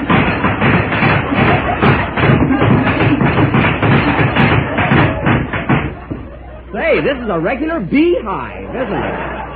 Oh, they're practically slaves. Now, follow me upstairs. Come on, kiddies. Last one up is a baked potato. Come on, let's go. Kenny, you lost. You're a baked potato. Okay, put some butter on me.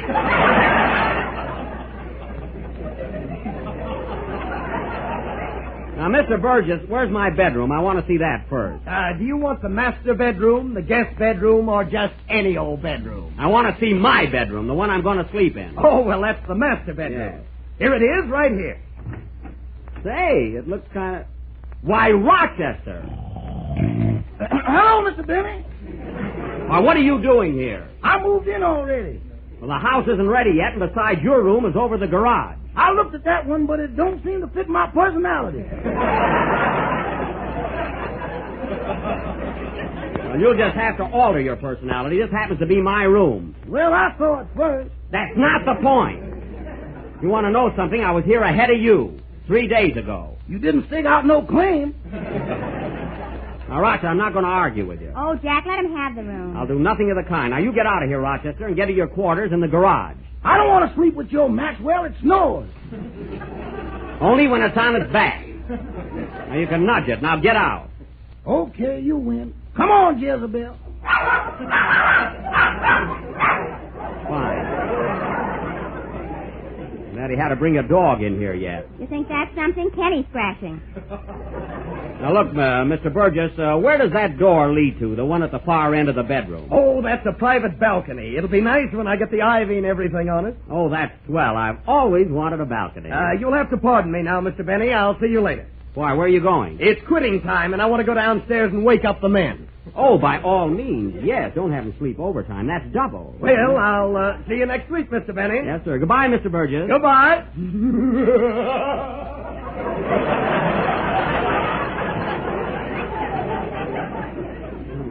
That's the silliest laugh I've ever heard. He slid down the banister, too.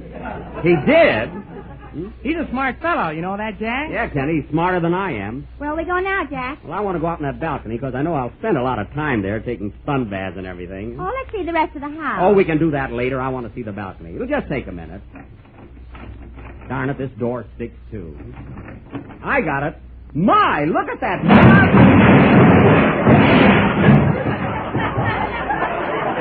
Oh! Jack, where are you? Down here in the cement mixer. Oh, my goodness.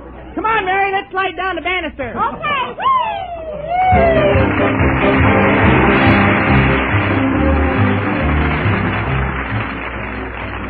Here's a wonderful new way to make one of your family's favorite desserts.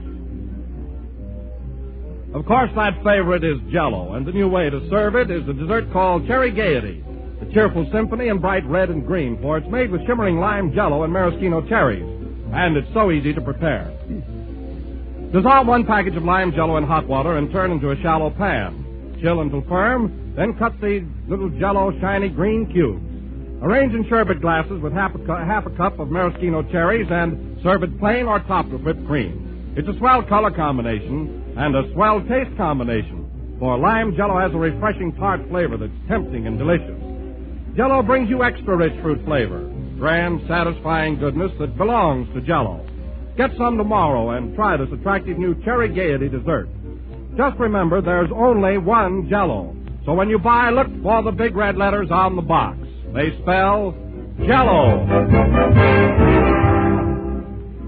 This is the last number of the 31st program in the new Jell-O series, and we'll be with you again next Sunday night at the same time. I want to take just a moment to thank Ed Vanderveer for driving my Maxwell in the annual Fresno State College hack race last Friday. But, Jack, Fred Allen's car beat yours. Yes, Mary, Allen won by a nose, which he talks through. Chalk up another one for me. How do you make a 0? Good night, folks. J-E-L-L-O. Kenny Baker appears on the Jell-O program through courtesy of Mervyn LeRoy Productions. This is the National Broadcasting Company.